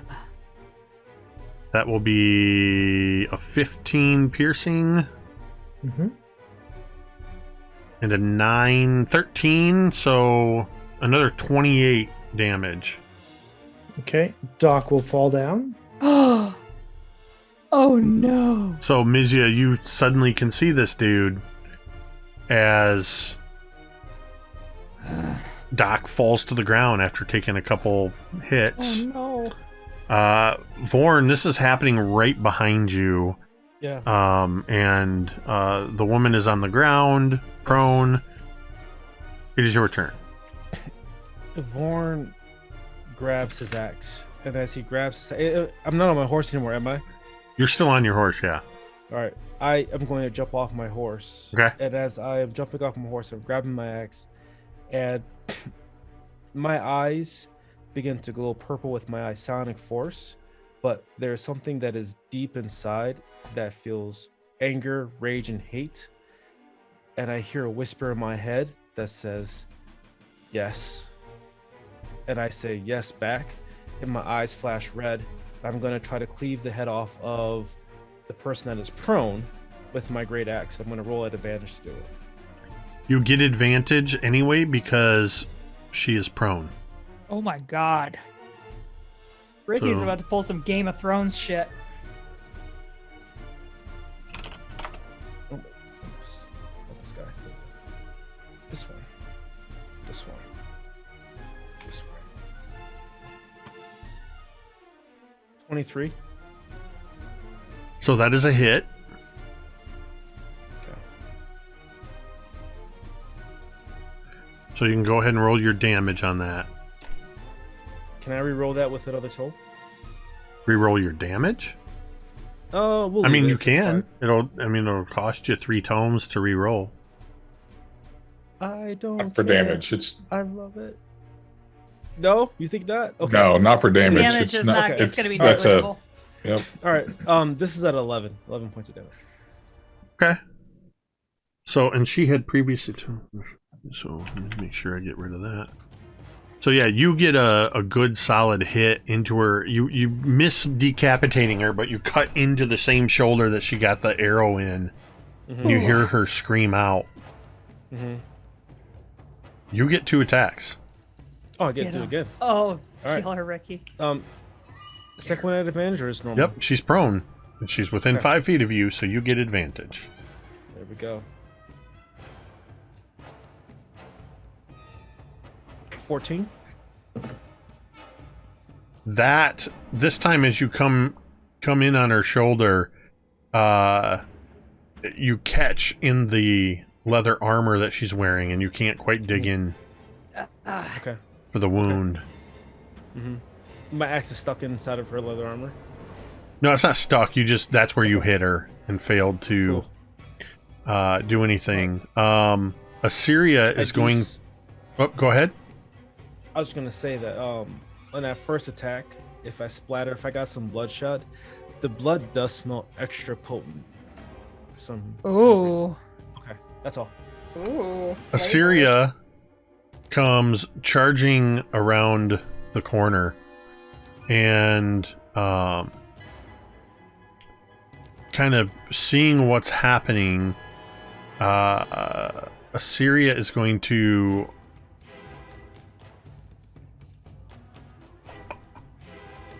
I love using somebody else's spell sheet so I can't see what's going on. Hunter's Mark. Woohoo. Why are these in my way? Out of the way. Sure. Okay, so going to Hunter's Mark, which will do extra d6. You're going to take 2 quick shots at the brute. That is a natural 20 from Assyria Oh. on the first shot. And a 17, so both are going to hit. I would like somebody to roll me a d12. I will. 5. Okay, that's going to be in one of his arms. So go ahead and roll me a d20 for the limb. 7. And that's piercing limb, the 7. The arrow digs into the meat of his forearm, and Ow. with enough force that it goes right through, like between the two bones of the forearm, Oh. and causes his hand to twitch.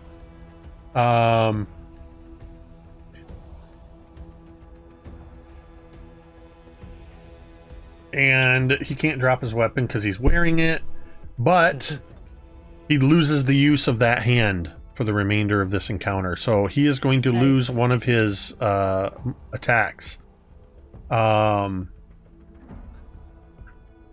Good. But that also means that he gets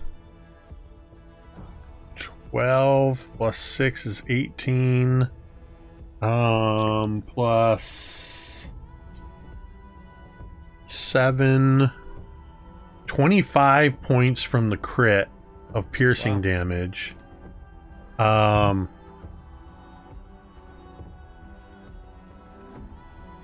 He takes 25 points from that. And then he takes another 12 points from the follow-up attack. So yeah, Assyria just hammered him for 37 points of damage. Damn. With these two arrows. Mizya.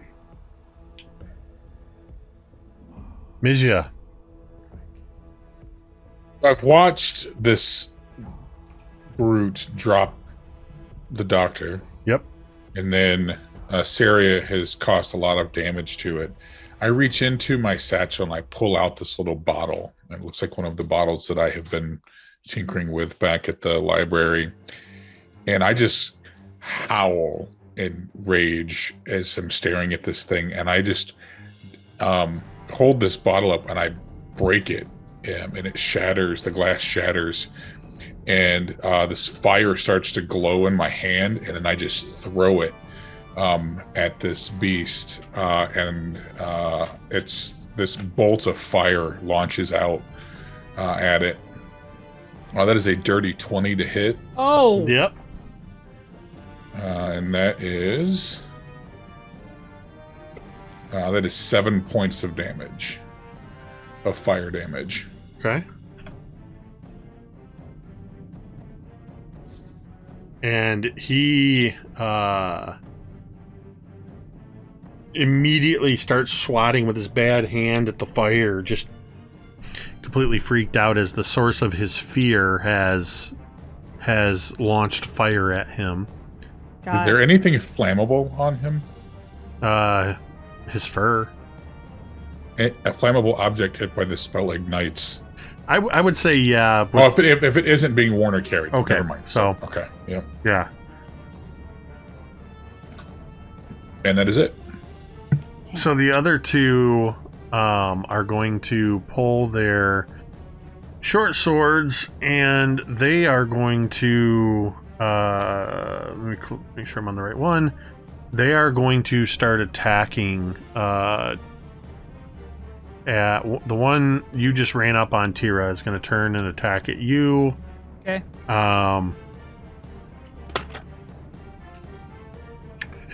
With the short sword, he is going to... That is a critical hit. That's the third 20 I've rolled. But the first one that actually counted. So as he slashes at you, roll me a d12. Okay. Choose your fate. Oops. Oh god, yeah. 2. Okay, that's a limb. Slashing damage. Roll a d20. Okay. 11. As he turns around almost defensively, bringing this sword up, it just rips up your forearm, and opens it like a zipper. Oh shit! And you will that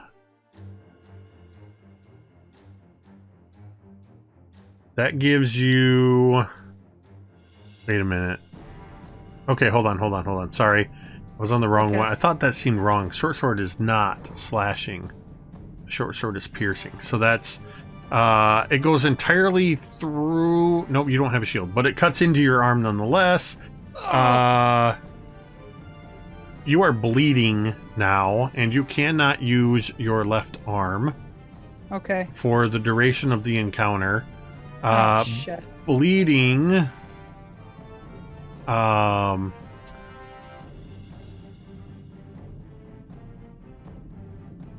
You will make a DC, or excuse me, a con check or wisdom check. No, you'll make a oh my gosh, it's driving me nuts. This is the first time we've used bleeding. Sorry, you'll take bleeding damage until it's bandaged. Okay. But all your damage is halved. So you will take from this wound. You're gonna take 12, cut down to 6. That's not bad. Piercing damage from it, but your arm is opened up. And he's gonna follow up with. He's going to. There's something feral in his eyes, and he's gonna try to bite you. Ugh. Okay. That is a 19. That'll hit. You are going to take 5 points of piercing, cut down to 3, and I need you to make a Constitution saving throw as he bites into you. Can I make this with advantage, please? Yep. All right, here we go. Oh, thank God. 21. That was Nice. a good one to take advantage Okay. on, boy. Yeah. Oh, A were rat bites you? You might want to get that looked at. yeah. I could be aware a lot of things, but where rat is not one I want to be. Okay. The other one is going to turn to Assyria and is going to. He still has his hand crossbow. He's going to take a couple shots. Why can't I click on this?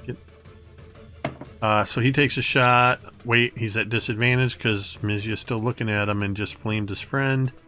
It's a 17 to hit Assyria, which will hit, and then his second shot is going to be either a dirty 20 or it's a dirty 20. So both of his are going to hit.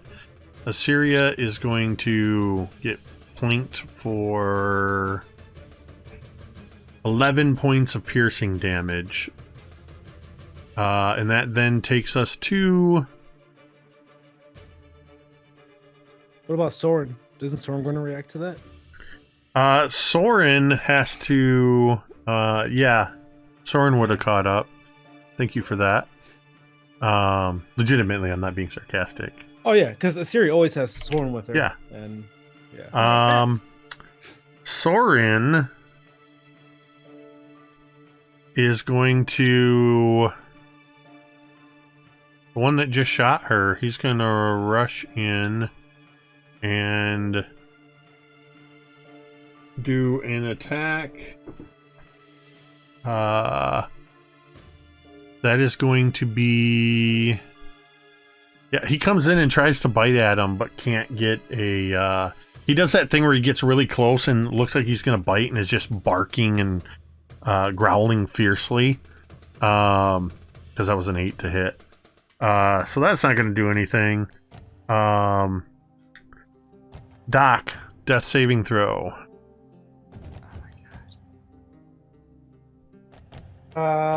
17. That is a success. Alrighty, good. I've been here before. I roll with advantage. Teera. That's a attaboy. All right, I want to try to attack the one right in front of me. And you said I can't use my left arm, right? Your left arm is out of commission for this. You also, the start of your turn, you're going to take 1 point of bleeding damage. Oh shit! There's so much. That's blood. already Okay. halved. All right, I want to pull out my scimitar then, because I can't use my greatsword because it's two-handed. And then I want to attack with the scimitar, please. All right. I believe you also have 2 attacks. Yes, I do. And your Actually, if I don't move, hold on.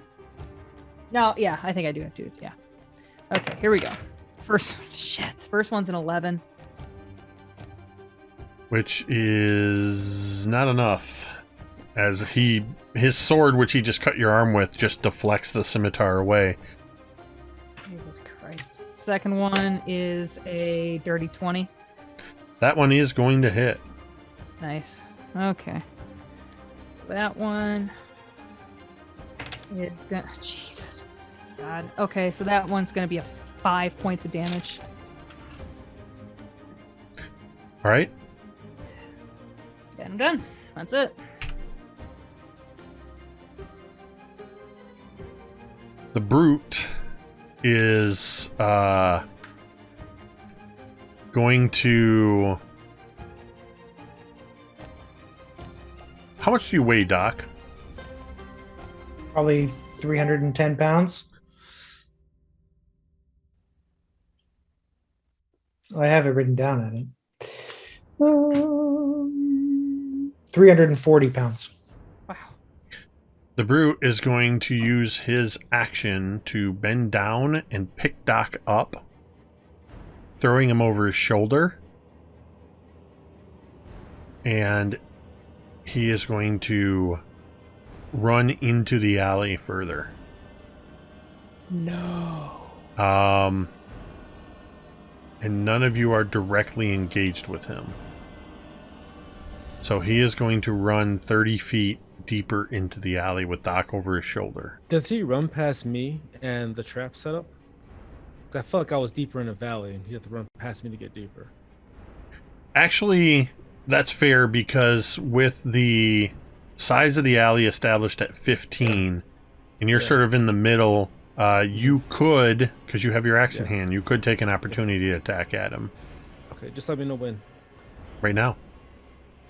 I'm gonna go ahead and do that, and I'm gonna swipe at the knees. I'm gonna do advantage because I really want to stop this from occurring.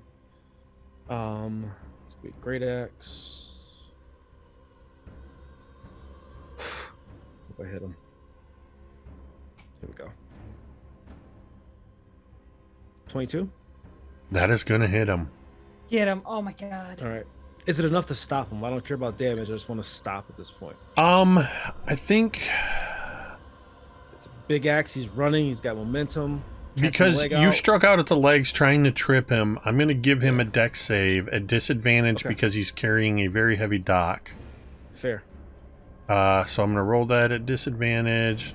You want me to roll damage first? I'm not even kidding you. This is the 4th time I've rolled a nat 20. You're going to re-roll But it was that. disadvantage. No. It's disadvantage. Okay. But he does get a 19. You gotta re-roll that. You gotta re-roll that. I'm not going to make you dude. spend dice because you rolled a 22 to hit. Yeah. I'm using that as the DC, and you absolutely caused this guy to stop. And he sort of falls to the ground with Doc in a heap. Doc, you're not going to take any damage from this because you're just being carried by this guy. But you stop him. He barely made 10 feet of movement, if that, before you were able to swing out with your axe, sweep the leg, and send him to the ground. You want me to roll damage still? Yeah, absolutely, because you hit him. Okay. And yeah, Vorn was going to kill this woman. I'm rolling damage. That's going to be 14. And yeah. And just as he was about to take another swing at the woman that was prone, there was a whisper in his head that yelled out, Vorn, and it seemed to be the symbiote. And he kind of flashed back to purple eyes and the red left, and that's when he swung out on the axe. Here's the thing, though. Yeah. That was your reaction. That was not an action. It is now your turn. And kill her. So you have 2 attacks to do with what you will. Okay. After knocking down the giant, I see Doc in there. Doc is mostly unconscious, right? He's completely unconscious. Okay. Vorn, and I'm imagining he fell down with Doc in his arm. He was kind of over his shoulder like this, so when they collapsed, they kind of fell into a tangle. Yeah. All right. So I'm seeing that I'm going to position myself between myself and Doc. I'm going to take my axe and try to swing an uppercut towards this creature. Well, he's prone on the ground now. Oh, okay. Okay, I'm sorry. I see what you're saying. Yeah, you knocked him down with your. Gosh, so like literally, I'm in between because I haven't made any distance. I'm in between. You're between the killing woman and the brute. Yeah. And you have 2 I roll- attacks. Okay. I gotta do a quick willpower. I have to see how this plays out. And it would be your attacks will be with advantage regardless of which one you attack. Save Doc, kill the woman. Save Doc, kill the woman. I save Doc when the symbiote says my voice, and I'm gonna swing towards the giant.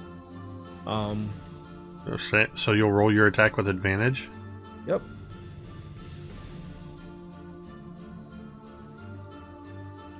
$27. That's a natural 20. Damn. First Okay. time tonight. That's Way to be. That's the way to do it. So what I want you to do is I want you to roll a d12. Okay.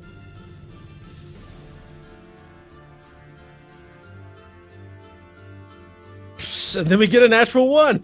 That's fine. Oh my god. Now I want you to roll me a d20. Let's go. That's a 3. That's just to decide where she gets it, dude. You're all right. Well, you targeted the Or brute, he, correct? He. I the apologize. brute, Yeah, yeah. the brute. Yeah. So remember when he got his hand hit by arrows? Yeah. That's the hand your axe comes down on, and you completely Yes. sever the hand, removing it midway through. Glorious. As you do this, Vorn,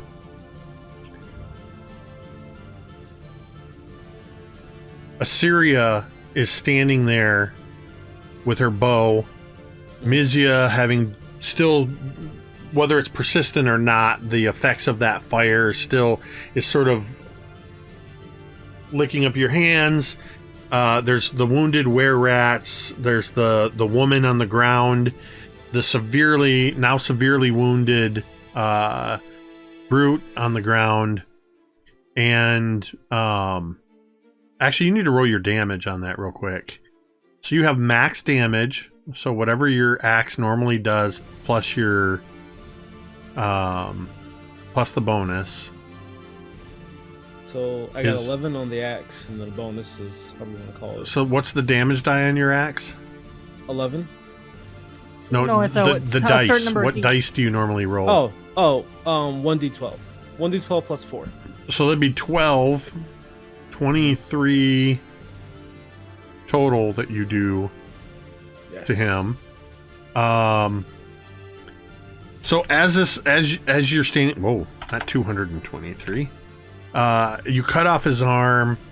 Doc is lying there unconscious. Doc, make me one more death save. Come on, man. Come on. 18. Yes. Yes. So another success. As this happens, you all start to realize that you are hearing what sounds like barking. A lot of, but it's kind of high-pitched barking sounds. As not like a yippy dog, but like, well, the sound that a jackal would make. As several jackals come screaming into the alley, and a couple even come down in hybrid form from above. Oh. And as they come down, they completely surround and point weapons, scimitars or teeth, at all of these were-rats. And next to you, Teera, is Marliza. Awesome. I took the liberty of calling some friends. And that's where we're going to end tonight's session. Wow. Awesome. Awesome. What a badass. Oh, cool. In all the ways that I was thinking of how this chase and fight would go, Mizya turning into the great and terrible Galadriel, I did not anticipate. That was badass, dude. I also didn't anticipate the brute doing the old 1-2 and knocking Doc out right away, but that's, Wow. it's called a brute for a reason. Got lucky, man. Wow. So So, awesome. What yeah. fun. Great job, all. So Damn.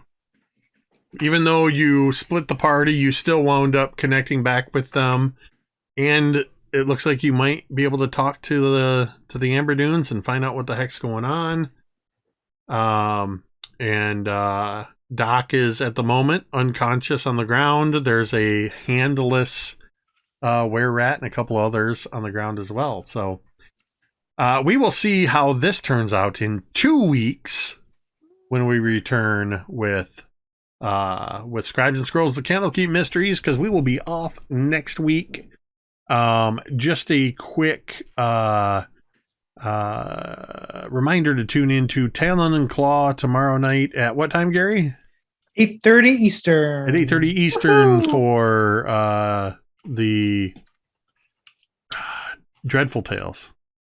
Dreadful Tales indeed. Yes, I like. Is it Dread Tales or Dreadful Tales? Dread Tales or Dreadful Tales? Dreadful Tales. Wednesday night, Big Bearded Nerd 21 on Twitch. We will be having our finale of Silent Sky, our Mythos Investigators Call of Cthulhu game.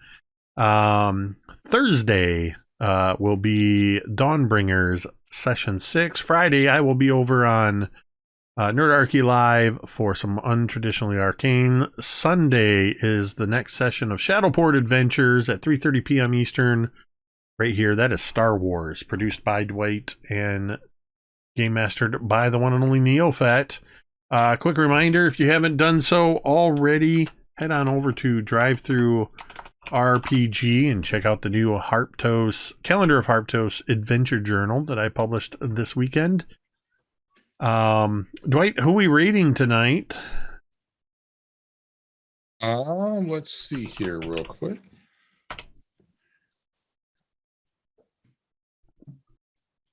It should be Josh Simons. Josh Simons? Okay. Yeah. So we will kick off that in just a moment as we head out of here. Thank you to everybody who has tuned in tonight, hung out with us. If you donated bits or subs or any of that stuff towards Domain Tomes, thank you so much for that. If you are somebody that likes to lurk quietly in the background and not participate in chat, thank you. We appreciate you all the same as well. And I just want to say a huge thank you to these amazing players I get to play with every week. It's just so much fun to see where these stories go and what kind of stories we're telling. So thank you as always to Gary, Cari, Dwight, Ricky, and even though she's not here with us tonight, she's here with us in spirit, Jordan, without whom it would just be me talking to myself for a couple of hours. With that, we are going to raid on over to Josh Simons. We're going to go ahead and end this stream the same way we end every stream. And you can say it with me if you want.